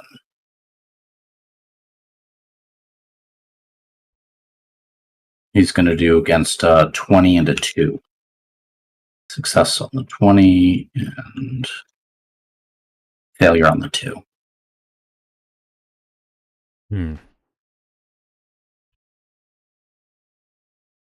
Okay. In your passion here. Yep. All right. Okay, so I'm gonna split I think I'm gonna split mine evenly. 10-10 plus. So I get 20-20. Those are my two. Because we're mounted, right? We're fighting dismounted. You are mounted. You are fighting dismounted, yes. Okay. Oh, yeah. Then that means that Archie's sword actually passed because he would have been rolling against 7. Oh, right, the threshold. Yeah. Mm-hmm. Right. Oh, good. Okay. So the first... All right, your first opponent, so this would be... I'm going to do, again, Archie, Garrett, Godwin, just in terms of order, okay? But you're all fighting the same type of elite soldier. All right. Pass Garrett, for the... But Garrett beats the first. Archie. It's Archie first. Does 12 beat Archie? I'm sorry, yeah, Archie. So Archie rolled 14. And he beats the second. Yes. So Archie got 2 hits. And you didn't roll sword yet, Jim, or Godwin? Not yet. I'm about to. Yep. Damn. Hell yeah. Okay. Great. Easy. And second. Oh, I fumble. Okay, even better. Okay. Yep. Cool. So you've blendered both the Danes and the elite Irish Bonnet.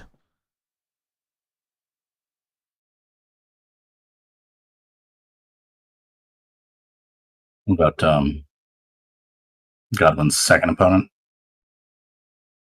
And then opponents. Godwin's second opponent fumbled. Oh, I see. Wait, I rolled 2 for you. I didn't roll 2 for Archie. That's what I didn't do. I didn't roll. These are for. Yeah. Sorry, I got out of sync. These are for Archie. I've already resolved. I saw Jim's sword rolls and went right to that. Yeah. Yep. So the next 2 are for Garrett. Correct. Okay, Garrett, your rolls 5. Pass for 1. Oh, fumble. And fumble. Love it. Okay. So damage 1, 2 for Archie is 13 and 14. Probably don't do much. 2 for Garrett. 1, 2. 19 and 13. Oh, that's pretty good. They're wearing light armor, so the 19 will at least get through. See if they get knocked down. They do get knocked down. They take another 3. That's pretty good. Because with their light armor, that's 8. So that's at least that's not a major wound or anything like that. But okay, we have the opportunity to fight against 2. Or do you want to fight against 1? Sticking with 2s. Yeah. Keeping up with the valor. Yeah. So I was looking it up. The major wound that Godwin has, he's losing a hit point every time he acts, basically, unless he'd have to be in bed rest to avoid that. So I've got 2 more. I'm at 10 of my unconscious is 8. Okay. Oh. Because he's like bleeding profusely out of the side of his arm. Fighting through. Oh, man. So what this looks like is, so you've cut through both now, the Danish warriors and the Irish bonnics. You can hear the sounds and clamoring, and you can see the pikes coming towards you as halberdiers are assembling to counter you on horse. So they will be negating your horse bonus. Yeah. So time to dismount. No, they'll put you at. They'll put you at penalty, but disadvantage. Okay. Yeah. They'd have like. Never mind. But I mean, you can do what you want, Godwin. Okay. Now Garrett's gonna invoke the only one. I've run through loyalty lord, loyalty family, honor. I haven't rolled hospitality. I don't know quite how I'm gonna spin that to use it. Yeah. But I still have loyalty vassals. 10. So I'm gonna try that because I need every advantage I can get here. Yeah. Success. All right. Nice. Archie has not done honor yet, so he's gonna do that. All right, success on both. I think Godwin's going to call on his love of God. Like literally praying for his life. Yeah. Mm-hmm.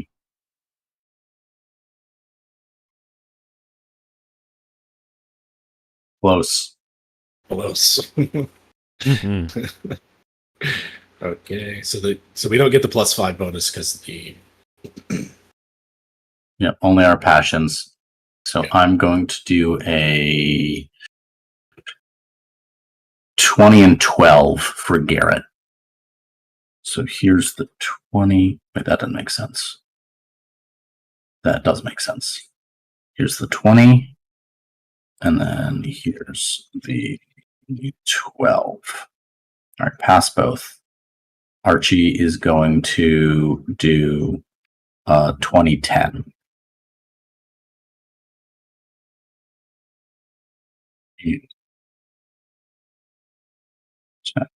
Ooh, fails the second. Oh wow. Okay. I'm going to do the same, 20 and 10. Okay, 20 and 10 makes sense. All right, I'm rolling. This is for Archie's attacks. First one. Second. So I hit and get hit for Archie. It's Garrett. Garrett, I hit Godwin and get hit. And a crit. God, I have 2 successes, but those both beat mine both. Yeah. Ooh, and the last one is a crit. Yeah. Mm-hmm. I think if Godwin dies, Jim, I'll hand off Archie to you if you want. Okay, cool. Yeah. I expect he's going to get cut down by these halberdiers. Yeah. Here's my hit, and here's Archie's hit. So Garrett 15, Archie 21 dealt. 50. Okay, they both don't fall over though. They're not in the mud, but that's not going to be that much damage to them. No. Basically minor wounds. Okay, so we're going to be stuck in fighting against these halberdiers then. But Godwin, let's see. What was the damage back to Garrett and Archie? Yeah. So hold on. Did I beat you on? You did 1 damage. I returned damage. You did 1 damage to me. I returned damage for both of them, right? Okay. Yep. First one. This would be Archie. Second 16, one, he absorbs it. Garrett. Okay. They were then both you're- always going to absorb it. But let's see. 22 for the crit for Godwin. Not on a horse. No. The other. Oh, and then standard 46. Okay. 7. So probably not. Fortunately. Still 2 chances to be unhorsed, unfortunately. Yeah, I was gonna say both of them. Like 7's not gonna do anything. I'll take 1 damage from the crit Mhm. because I passed instead of my shield. But because I also lost a point from acting, I've reached my unconscious threshold. So it's like he gets hit, sways in the saddle. What's the AV? First one. Yeah, he would have fallen off after the first hit. That's just a D6 without any armor, right? Yeah. Yep. 4. So he's unconscious at 4. He's Hit unconscious points. at 4 and bleeding. Yeah. All right. I will hand off Archie to you. Yeah. Godwin falls. R.I.P. I know. Godwin. Last scion of Cholderton. Yeah. Don't worry. Conehelm and everyone else is fighting in spirit with you. Yeah, they're all they're all there.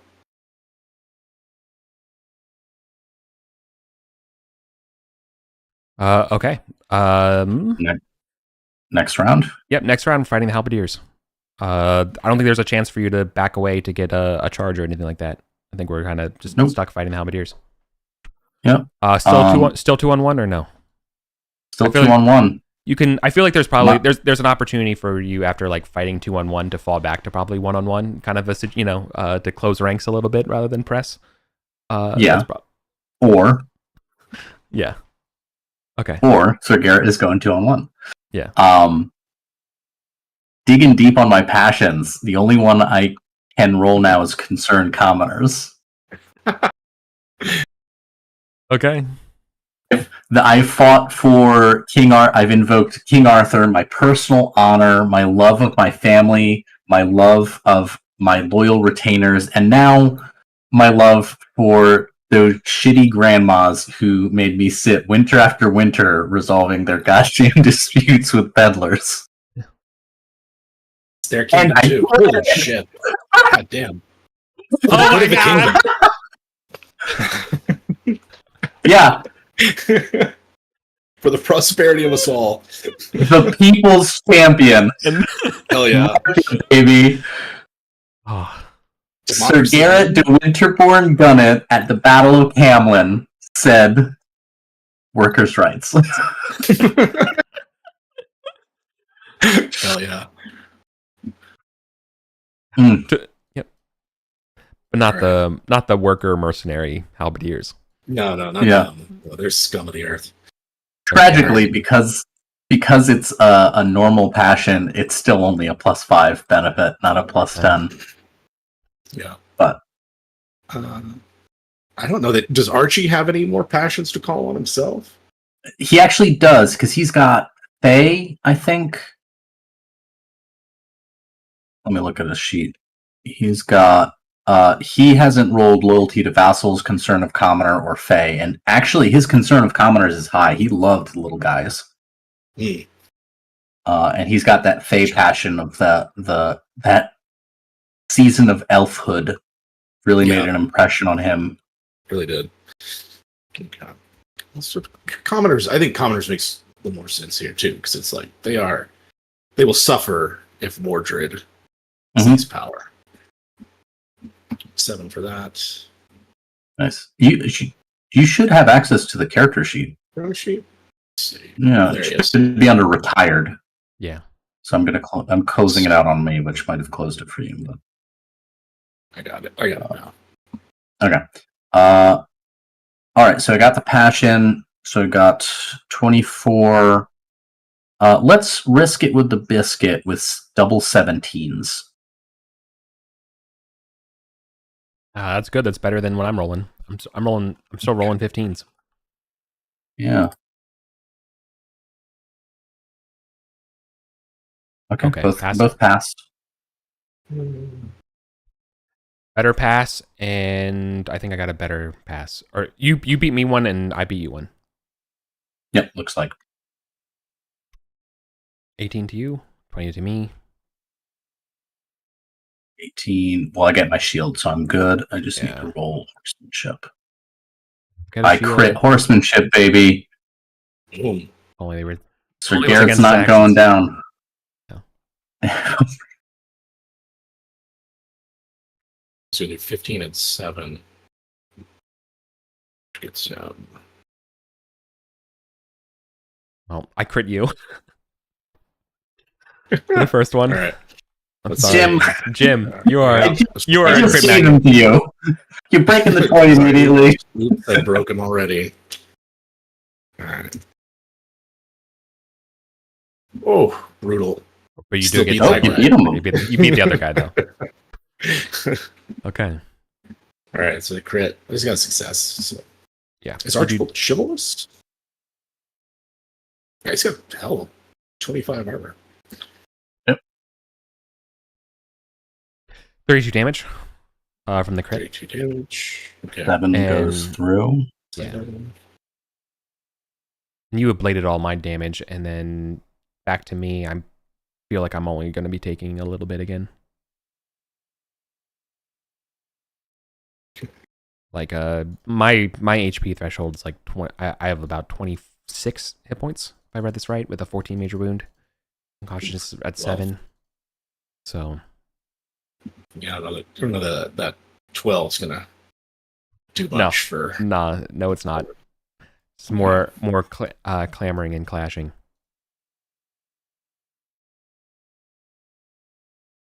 See, the horseman on the left is 20. Yeah, but 15 is normally. But each round you are alive. You're getting 60 glory per round. Yeah.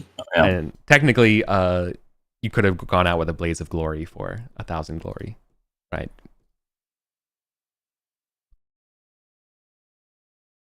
Yeah. Next round. Round. Do we have any sense of how the rest of the battle is going? Like, can we see Arthur? His banner or the Excalibur? Yeah, I think you can see that Arthur is getting close to Mordred. Okay. Just gotta hold out. Yeah. Yeah. Alright, I'm out of passions completely. I've invoked every single one of them except hospitality, which again, I don't know how I torture that one to matter here. Yeah. But I'm gonna go 24 for this next round of 2-on-1s. Mm. And I passed both. Wow. Oh.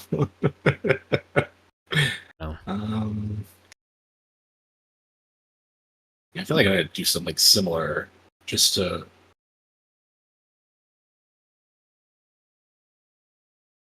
I think I'm gonna do something similar. We'll see if the second one pays off at all.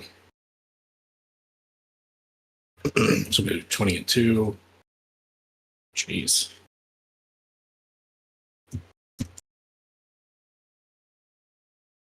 Not for the second. So I got a pass and a fail. Okay. So we are fighting for this round. We're gonna say we've been cutting through enough halberdiers and stuff that they've been getting reinforced by Saxon billmen.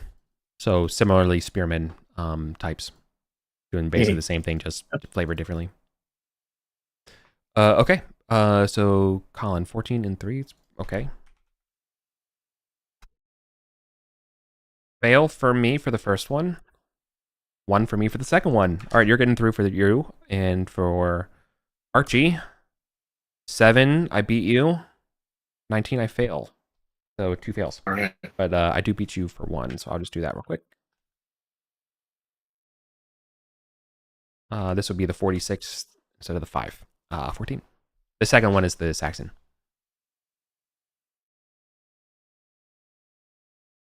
All right. I'm gonna roll both my damages. In Godwin, man. 14 and 15, respectively. Yep. Not sufficient. That's just they'll eat that in the armor. Their base armor is 15.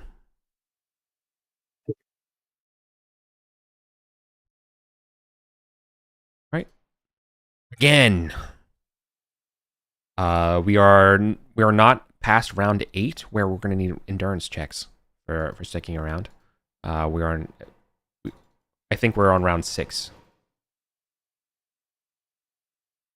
Okay. I'm gonna do. If you include the round that we basically said we fall back and charge, it's 2 rounds.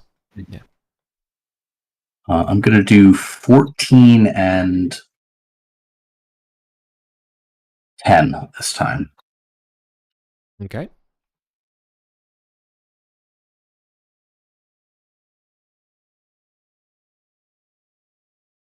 Oof. Pass fail. Beat me, crit. Oh, Against the failure. on the fail. Oh Yeah. no. This is against the Saxon. And Jim? All right. I'm going to do the same I did last time, 20 and 2. Okay. So, Yeah. 6. 2 failures. Or failure and a pass. Halberdier and Saxon, so they both pass. All right. Okay. Both pass. So beat and beat with no shield. Yeah. So beat 46, 10, and then beat with no shield, 10d6, because that's 5 double. 44. Wait. The crit was against me, not Jim. Oh, I'm sorry. No, this is the damage, right? So a crit's double damage, correct? Yeah, but I beat him I beat one opponent and got crit by one opponent. Got it. Okay, so then the crit is yours. I'm sorry. Then why did I roll a 46? Because who was that? I take 2 hits. I'm going Got to it. take 2 hits. Okay. So then you get a second hit. 11. Okay. So neither of those get through his armor, but those are 2. No, I'm so sorry. Hold on. It's not 11. It's one more. It's 15, but it doesn't matter. Okay. The Saxons do 5d6. Yeah. Gotcha. Okay. Okay. So I deal 23 damage on my attack, and now I'm Okay. gonna see. I the have. Halberdier. It's like the third hit for the Halberdier. I'm willing to say that they're going to go down Yeah. if someone new. What's base armor? Is it 18 or 16? I think it's 18. Depends what kind of plate you have. You have the That's latest 18. plate. I have the latest plate, so that'd be 18. So that is 18 plus 6 plus chivalry. So I think 27. So 13 damage goes through. Mm-hmm. No major wound. I have 20 left. Yeah, but you do have to. You did test horsemanship, did you, or does just? I'm about to. Gotcha. Oh, 6 damage falling off. I know. I was like, Oof. I mean, I'm More. still got plenty of hit points left, but Yeah, I do fall. okay, both of you gotten Take stuck in. 3 more. That's 17. My unconscious is 9.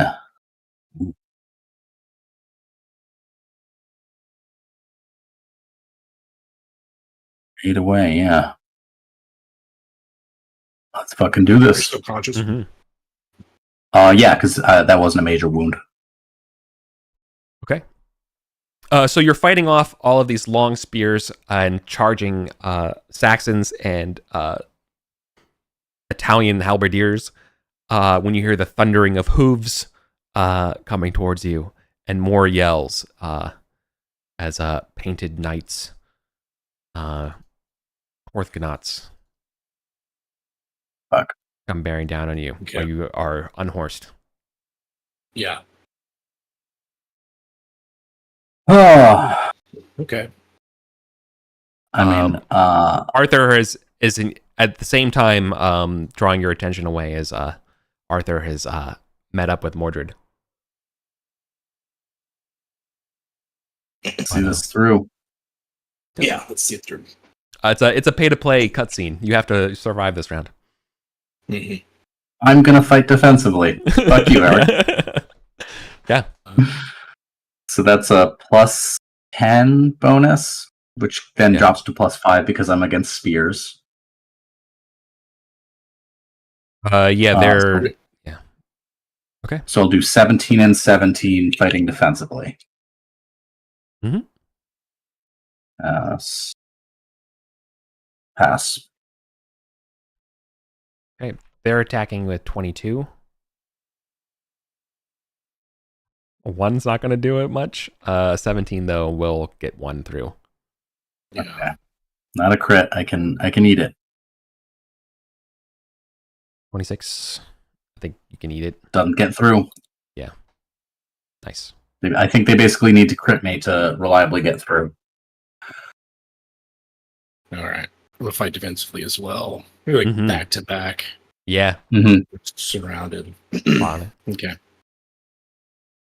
So I'm going to split evenly, so it's 16-16. Pass.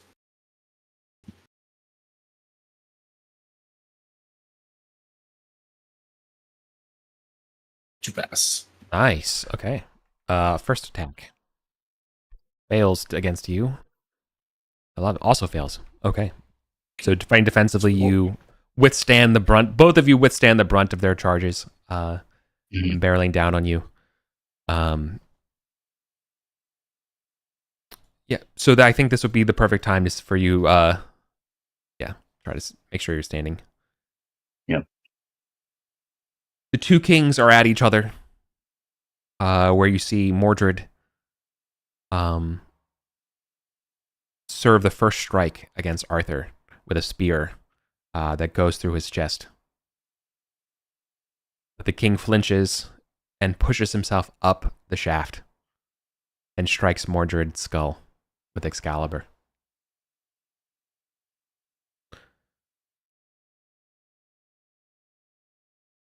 You see this happen.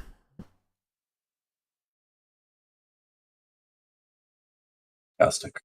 What do you do? We're fighting another ground of the mounted Horthgonauts.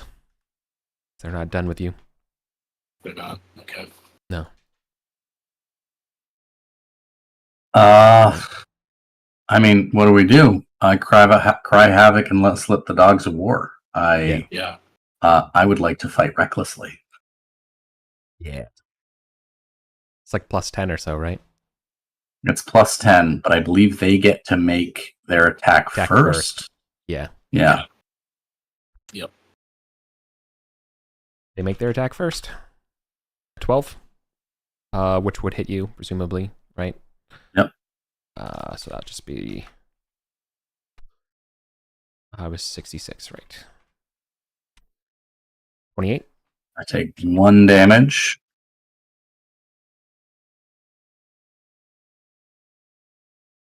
Take 7 more. Did the other guy, or am I only fighting one? You're only fighting one. Okay. So I am rolling against a 34. I somehow do not crit. You rolled a 1? I rolled a fucking 1. Oh my god. You literally rolled a 1. I hit him. But I hit him. I hit him. Good lord. A plus 14. Oh my god. Okay. Yep. That makes sense to me. Classic. Okay. Oh, and Archie's standard. Yeah, I think I might just do standard, like split it evenly, try to fight them off. Like we're not going to drive them off fighting defensively. The king is wounded. Let's just see what we got. Okay. Like, wish we had a spear or something. We might be able to use our cultural weapon skill. 6 for the first one. 2 passes. Aren't we only fighting one? Is there 1 or 2? Are we versus 2 knights? No, it's fighting 1. Oh, Oh, okay. 1. So 6. I thought we were still 2. Still versus 2. It's a crit though. Crit.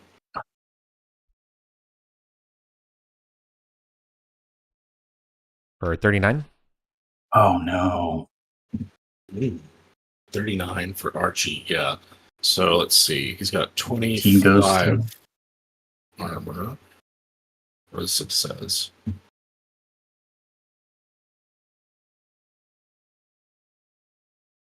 14. Not a major wound, but he has fallen unconscious. He's at 6, unconscious is at 8. Down goes Dad. Yeah. Then, so only one remains. Yep.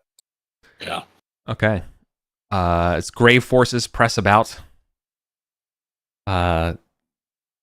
I think the best way to describe this, part of Camlann is it's got to be Lancelot as the Knight of Black Waters comes in.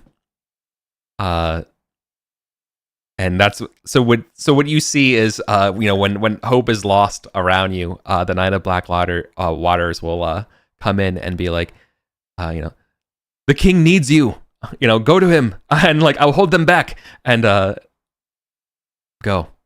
So you're as is ordered from the knight from the Black Waters as he goes squares down more of the mounted Horthgonauts.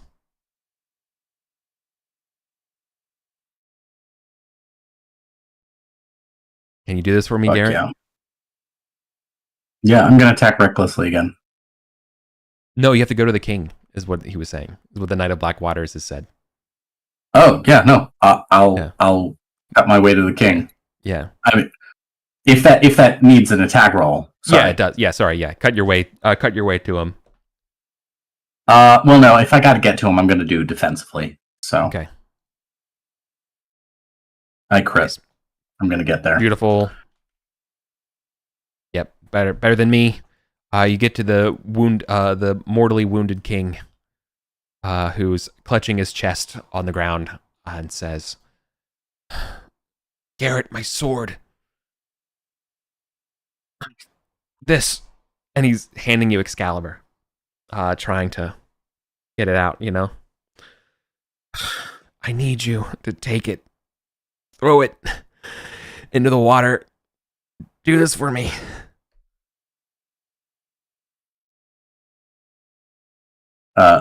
I gently kiss his head and swear that it will be so.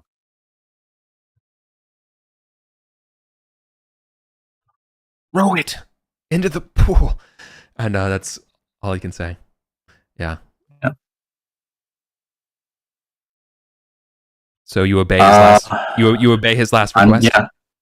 I'm gonna huck that thing as far as I can. Yeah. Into the water. Hell yeah. All right. The sword is thrown away from your hand, glimmering with green power. In your hands, the sword feels as light as a pencil. Mm-hmm.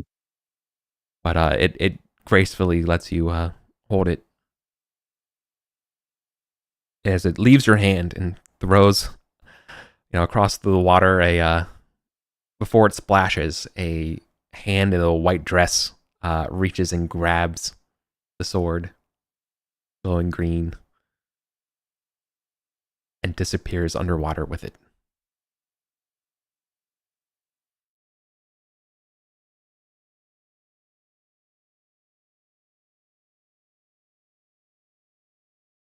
I'm going to put my back to the shore and fight till I can. Yeah. So, as you take one last glimpse at the shore, a black barge moves quietly towards the shore.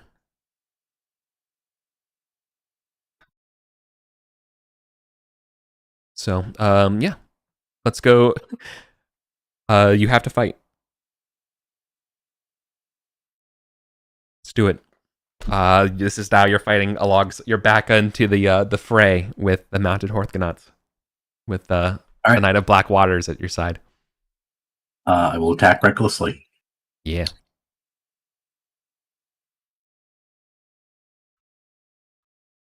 I'll play Lancelot. You're on foot though. 17 probably gets you. Yep. Because they're only rolling against their own skill. Functionally, I've got. The only thing I care about is do they knock me over? They do not.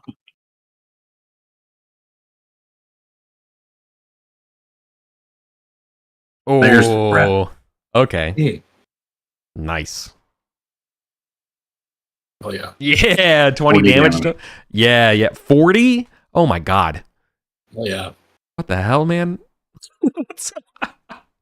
Okay, even with their 18 armor, that's still 32. So that's an incredible amount of damage. 22 going through. That's more than a major wound.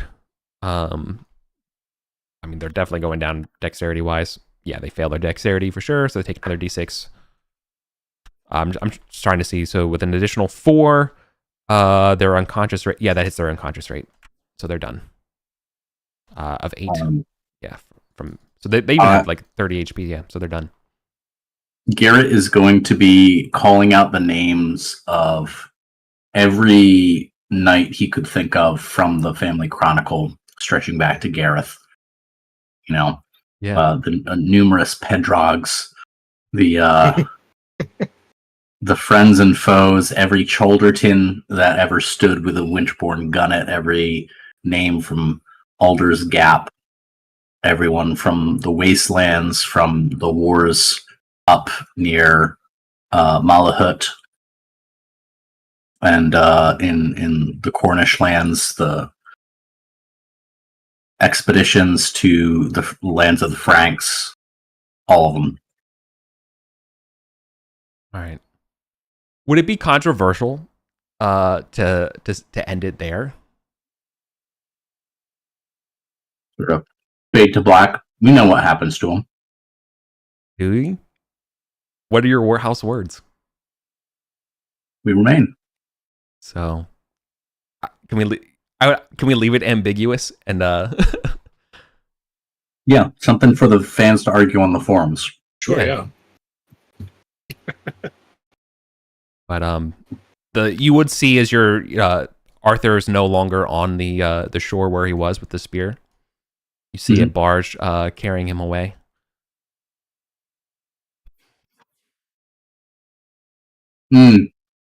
So one of the people on the barge looks suspiciously like Morgan. Yes, exactly. Thank you, Nordington. Exactly. Oh, you get it. Damn. So, yeah, I think that will wrap up Battle of Camlann. I don't think it's much better than that. No. Fuck yeah. No. Yeah. Oh yeah. I like that one a lot more than Baden Hill. Yeah, you did roll. You rolled more than a. You actually rolled a few crits this time. Yeah, for sure. Oh, yeah, I'm sorry for you, Jim. My dice were. That's all right. Incendiary. Like, he's gonna go out. Yeah. Awesome.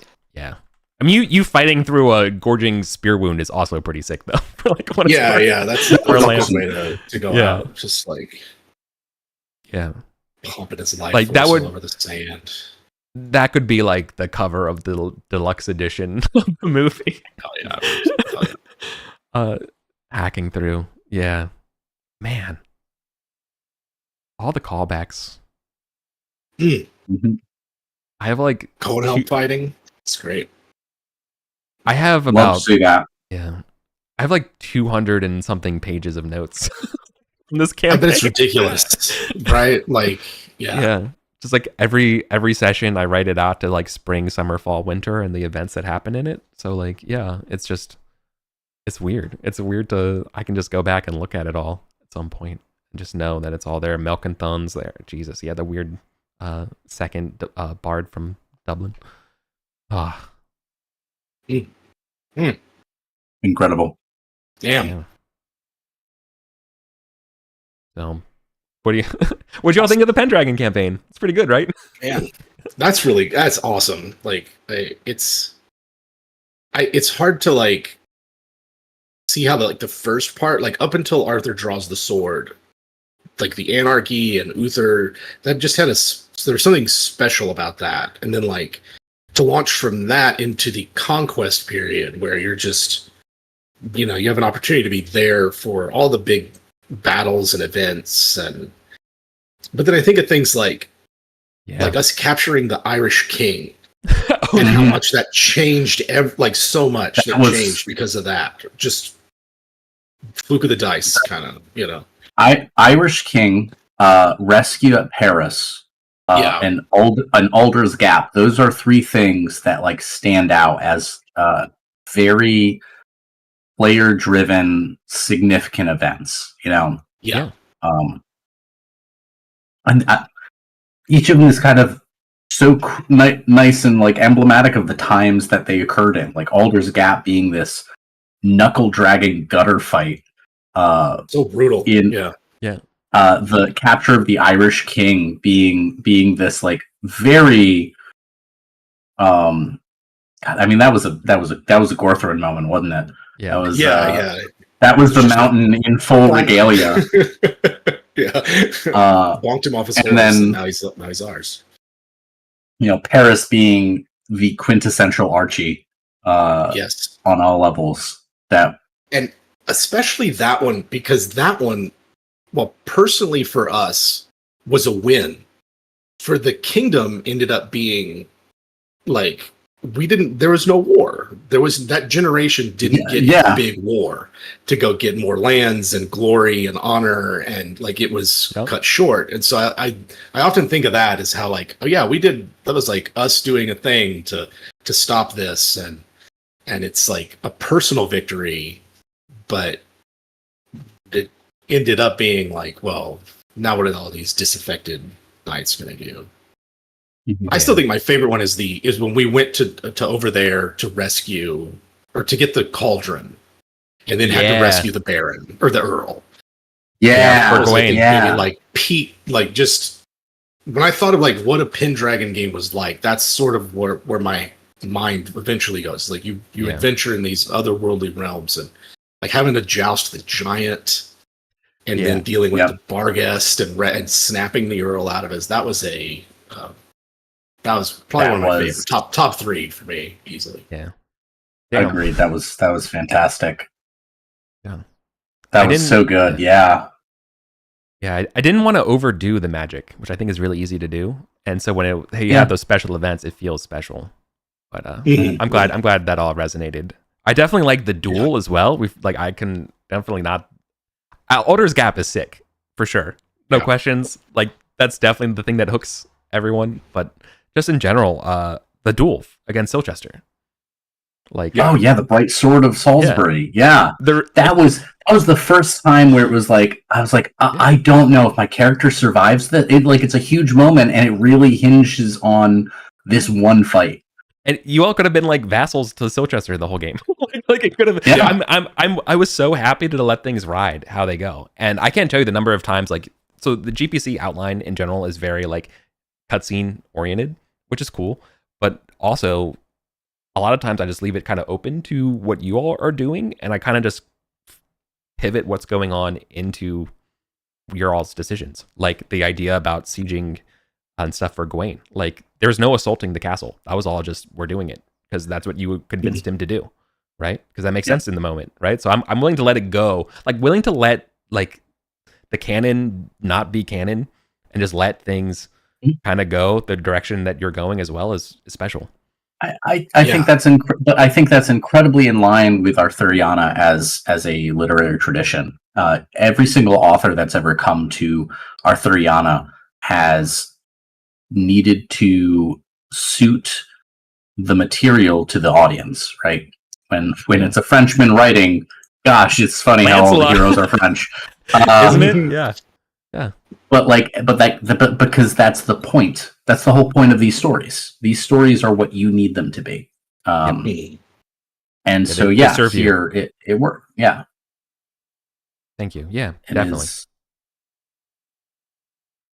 Arthuriana is not a shining statue whose exact proportions are sacrosanct and need to be protected. It is a deep well of waters that will and can refresh you with every dip of the bucket.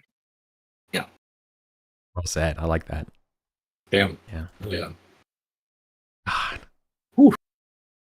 Also, I just think of all the small moments in the game as well. Just like the intimate moments we were able to do and convey. It's just like it's touching, and the way that you can have the amount of stuff that comes out of the winter phase. Like, you could just play it as like a dice rolling bookkeeping thing, but to find like, okay, well, why did this happen, and what impact does it has? Like losing a spouse in childbirth, or like I think of like Erwin's first wife. He loses like the year they're married. You know, it's not his first pick. He's still in love with Lady Grade. Yeah. And just all of that coming out of just random, like, you have to keep up your household. You have to maintain a lifestyle. And I don't know, there's something about it, right? Contrast this with like games where all of this is a given. Like, it's a given you're the heroes. It's a given you're going to be round table knights. It's a given that you're going to survive to the end. Versus, we'll see if you can. But I feel like the stakes in Pendragon are so... real, what you call it, the word I'm looking for, real, meaningful. You know, like your characters can just die from a random, like they will just die in battle. Yeah, it's, whether you want it to or not. Like it makes it so much sweeter. Yeah. Do you remember the Gareth crawling out of the Cardinal Pit because we fucked up because he had failed his consciousness, but succeeded at like the major wound to not die, and so everyone just thought he'd been so grievously harmed that he was dead, and he wasn't. And that was just going through the rules of how wounds work, and we're like, he just got like his completely blown out of his saddle by this elite ducal knight. Yeah, of course people think he's dead. Yeah, it's so great. Or the time we almost both bit it just in a random raid early on. Because we're fighting like Saxons with two-handed axes that just fuck us up. That was the beach river raids. Yeah, the river raids. Yeah. That's what it was. Yeah. Oh my god. Yeah, there's some horrific ones. Yeah. And it's the game lets the procedures are a skeleton, and how we interact with them and how we infer. And what is elided in them, those build the musculature of our game. The relationships these characters had with one another. We constantly were talking about their relationship to the previous generation, to their peers, to each other. The bond of friendship between Gareth and Erwin, iconic. And the kind of each of their kids having different relationships to each other. The kind of tragedy of like Garrett and Erwin II, like not even really being friends. They were just like, our parents kept dragging us to these family dinners that we didn't fucking like. Yeah, exactly. And maybe if he'd had a friend, he wouldn't have died in the middle of nowhere in Wales. You know, but like that's the inciting event that brings Garrett and Godwin to be close in a way that Garrett and Erwin II never were. You know, it was like, he was important to me in kind of this philosophical way, and I see the pain that it's caused you, and it's connected to this thing that I find deeply morally repugnant. That the feud, like that bond, just kind of snaps in place.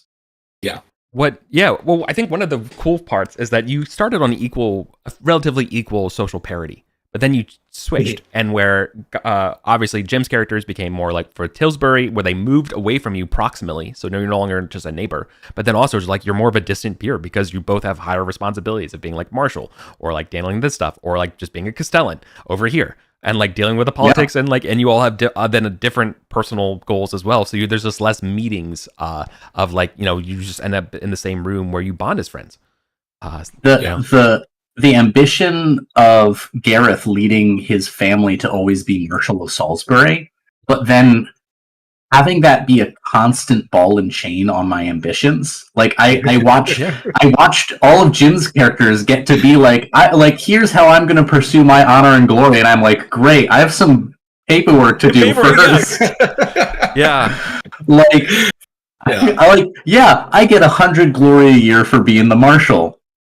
God, I wish I could go out raiding more often. Like, right. But you have less freedom to do whatever you like, and there's so many things I think that Pendragon does that conventional GM advice would say never do this. Like, you're not going to have a game where the players are embedded in a community, right? They're rootless adventurers wandering from adventure site to adventure site. Like, never take away your players' control over their character. Never, ever, ever do it. Don't ever tell them what their character feels. And Pendragon's like, no, that's gonna happen all the time. You're gonna run away in battle. You're gonna go crazy. Your character's gonna reach deep and come up with nothing. And here are 26 skills. You know? Here are 26 roles to take control of your character away from you. These personality traits, these passions, be like, it's half your character sheet is you don't control your character. Yeah, right. You don't control your character. And like, it's my experience with Arthuriana is minimal. My impression of it before starting Pendragon was like, these knights they're crazy. Like, something has happened to them. They are unable to handle their big emotions.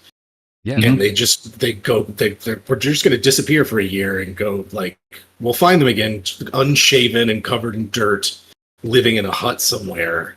And the way that the system reinforces that is awesome.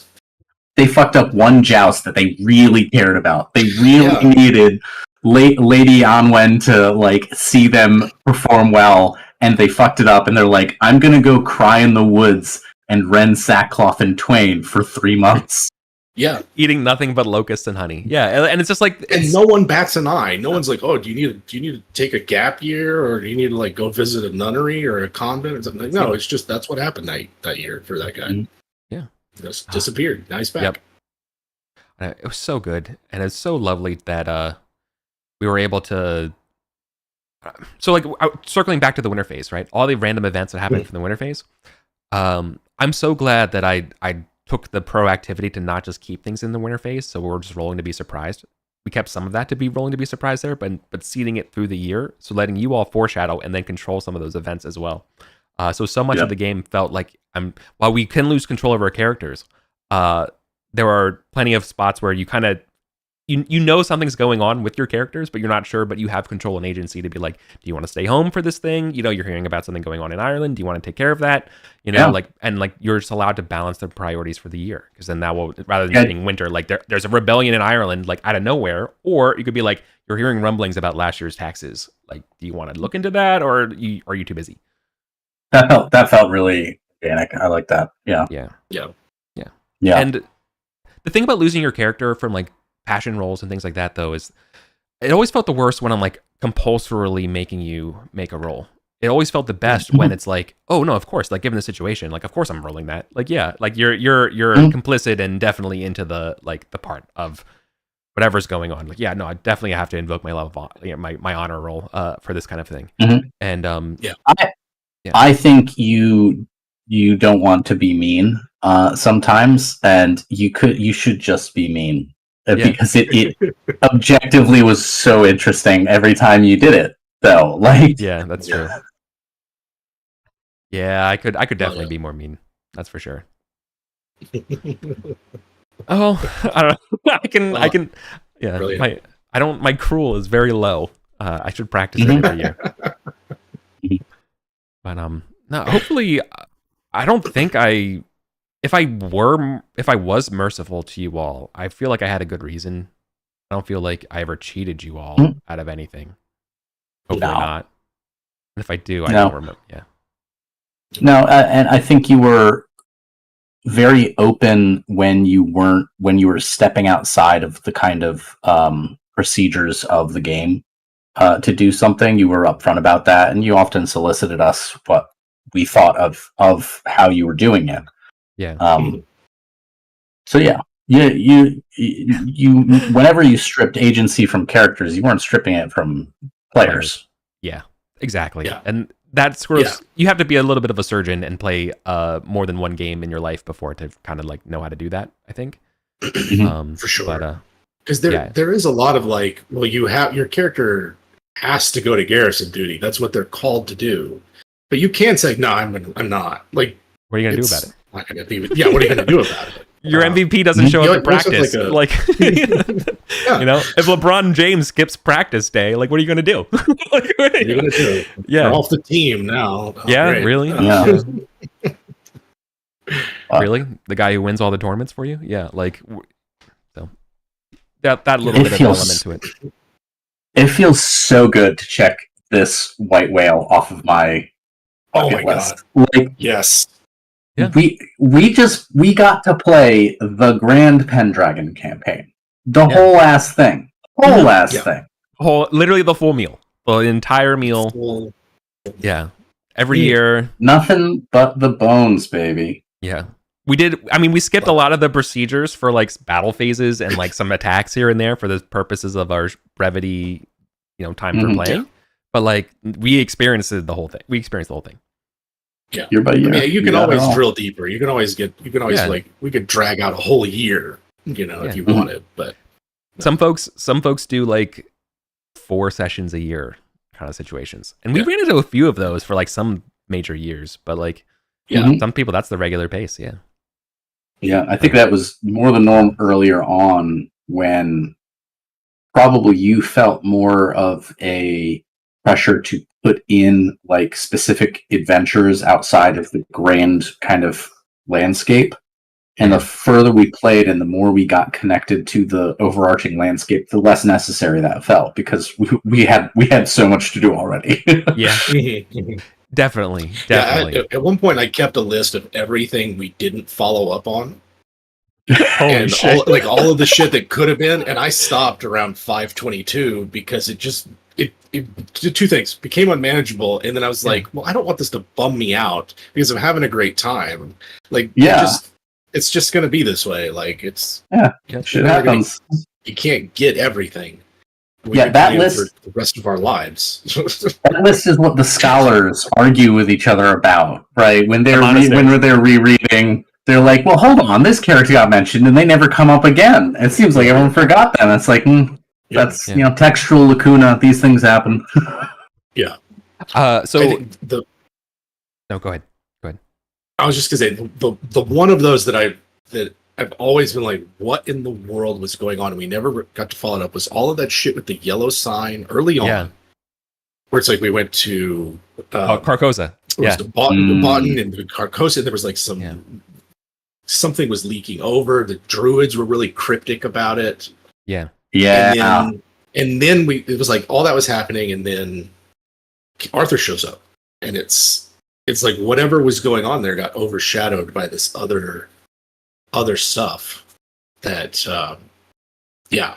it's good stuff. Oh, don't worry. Yeah, Hastur will reveal himself later. Who cares? The time wasn't right after what you'd done. But I did allude. Yeah, I was trying to allude it to the yellow plague that happens later on with the wasteland. But like it was so far. Yeah, it's not. Yeah. Like, that's why I was tying the yellow, because like out of nowhere there's the thing that the yellow plague that like use this to like trim up loose ends of random characters of where they're around in the, like literally that's what it says in the GPC. And I was like, okay, that sounds like a good thing that I could use as a callback. It just never fit right. And I didn't want to make Mordred into a like supplicant of the Yellow King or anything like that, and like that's why he's evil. Like I wanted him to be himself. Like that's he just seemed like he was a little shit because he's just a vindictive, petty. But he also was like he was supposed to be murdered by Arthur in the May Babies, right? like he was supposed to have died. He was supposed to be part of that group that was supposed to be Arthur. Gotten. Yeah, like it's so funny that it's not really brought up that much, but it's so weird how like that must have like weighed heavily on him, on Arthur all the time. It's just like Merlin told him, Yeah. like, listen, if you don't kill this ship full of babies, like, and There's you gonna know, get you, yeah. yeah, and so he does. But And it still doesn't get the one he needed to get. nope. Yeah, and ironically, the survivor of it is of course, Yeah. right. Yeah. But it did feel organic. Like my major experience with Arthurian is Excalibur, the movie, where Mordred sort of shows up at the very end and is like in the golden armor and groomed by Morgan. Yeah, like, exactly. Yeah, you're like, okay, but like this is like, no, Mordred's around for years, and Yeah, I dropped. So we get to watch him evolve as his ambitions, Yeah, I tried to drop more of that like Morgana, Morgwace like level of magical skullduggery because it was kind of like just the tone of the game we were going for. Yeah. And yeah, I don't know. There's so many different like Arthurian interpretations, right? Back to what Colin was talking about. And my favorite ones were just when Mordred is just straight up just a little shit. He wasn't raised poorly. He just is just innately just that kind of guy.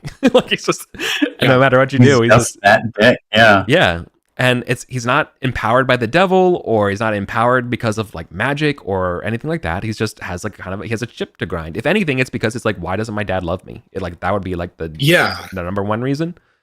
If I could point to something, like if I had to have something other than just being a genetically just a dick, but it felt organic that way because he shows up and it's like, no, I'm not going to recognize you, and then begrudgingly recognizes him, and then it's like, okay, well, whoever the other Arthur's other half kid or whoever it comes from, his other bastards, they all die out.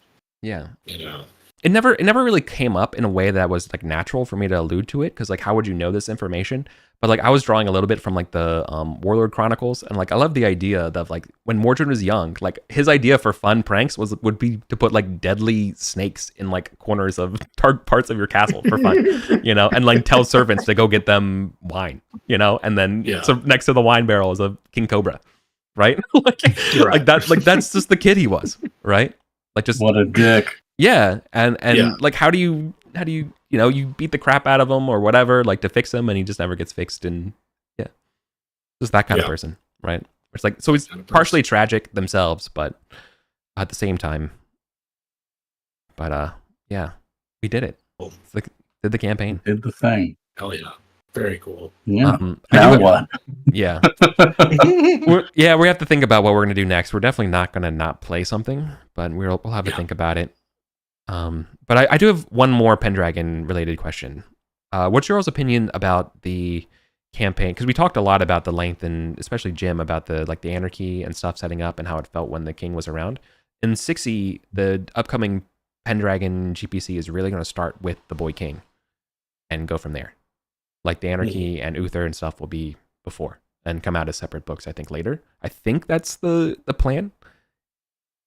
What do you okay? You have an opinion on it? I don't have a strong opinion on it. I think it does give you more focus on Arthur as a central figure. I think what the Anarchy did for me was to kind of set up the stakes of why Logris is important conceptually as an entity, as a unifying force. Even before there's a round table, even before there's an established kind of Arthur. I think it becomes important because it is the culmination of the Pendragon dream, right? But you got to march through blood and mud to get there. And you see the kind of ruthless self-interest that reigns supreme without a Logris. Yeah. Like, it makes sense why they would do that. Like, it's the game is King Arthur Pendragon. How, like, if you started in the Age of Uther, and you're like most RPG groups, you don't make it past, I don't know, a dozen sessions or so, you never get to Arthur. Yeah. So it makes sense to like start at the thing everybody's here for. But I really agree with Colin. Like, if you didn't play through the Anarchy, then I mean, how? I guess you could understand like, oh, it would be really bad if there wasn't a king here, but we got to experience it where we're like, all right, who are we going to raid? Who's raiding us? Can we even convince our neighbors to help us if we get raided? Yeah. Right. Yeah. Like that's the level that we're at. And next year you're like, oh, wow, they did help us, but we might need to raid them just for supplies to get through the winter. Right. You know? Just to get through this. Yeah. And so like having that, it's also fun because it's I thought is the least like the Great Pendragon Campaign is really backs off. Like a lot of it's happening in the background with like, is it Arthur? Is it these other kids? What's Merlin doing? But there's not like, you're not like with the king while all this is going on. You really do have a lot of autonomy in that. Yeah. And so I like it's one of my favorite parts of the campaign because of that. And I could almost play one where it's like Arthur never shows up. We're just playing in like 400s post-Roman Britain, just no magic, no whatever. Just how far can you make it? Like, can you establish a dynasty? That kind of thing. But I can see that. The best parts are where it's like Arthur shows up and Merlin's there, and all the names you recognize start making an appearance. And I see why they would start there. Yep. There's just so many names. Like it's really hard when you start adding your own family members and the Round Table Knights. It's like really hard to just spotlight and have like having like a 2-hour session. Like how do I even like give everybody a face? But I feel like you got the greatest hits. You got my favorite knights at least. I felt like I got my money's worth. Yeah. Oh yeah. Good times. Years. I know. Oh, thanks y'all. And can you imagine that people watch this whole thing? That's the other thing. On purpose. There's a record. Yeah. On purpose. Yeah. Not like not in a Clockwork Orange like open eyeball situation, but like voluntarily. Yeah. Yeah. Good for you. Well, we're definitely not done playing together. We're dedefinitely all not done. We just have to figure out what we're gonna do next. But yeah, I know. I cannot believe that we've accomplished the Great Pendragon Campaign. What's next, White Whale? What's on one of our bucket lists? Why not? Right. I've never played Masks. You're all at the top. Yeah, we could do Masks. There's, Pirates of Drinax for Traveler would be one I'd be interested in. Masks. There's a couple Delta Green things that are interesting as well. It's a great fun game. So, yeah. Wow. But yeah, Pendragon, good stuff. Pendragon, excellent, love it. Fuck yeah. Yeah. I had a great time. Thank you so much for running this, Eric. Absolutely, Eric. Thank you so much. Thanks for playing it. This game would never have been the same without you both. I love that we could have guests come on all the time, and it was fun. But I'm so glad you were the core. You two made it, and the fact that we're just like the duo. Yeah, we were able to get so deep into our characters, not in like a weird role, like not in a weird way, but just in like we can really flesh out our characters and have time and do it. And, yeah, if there was 5 of us playing, it'd be really tough to dig in that. To share that kind of time. Exactly. So, all right. Well, thanks. I think that would be it.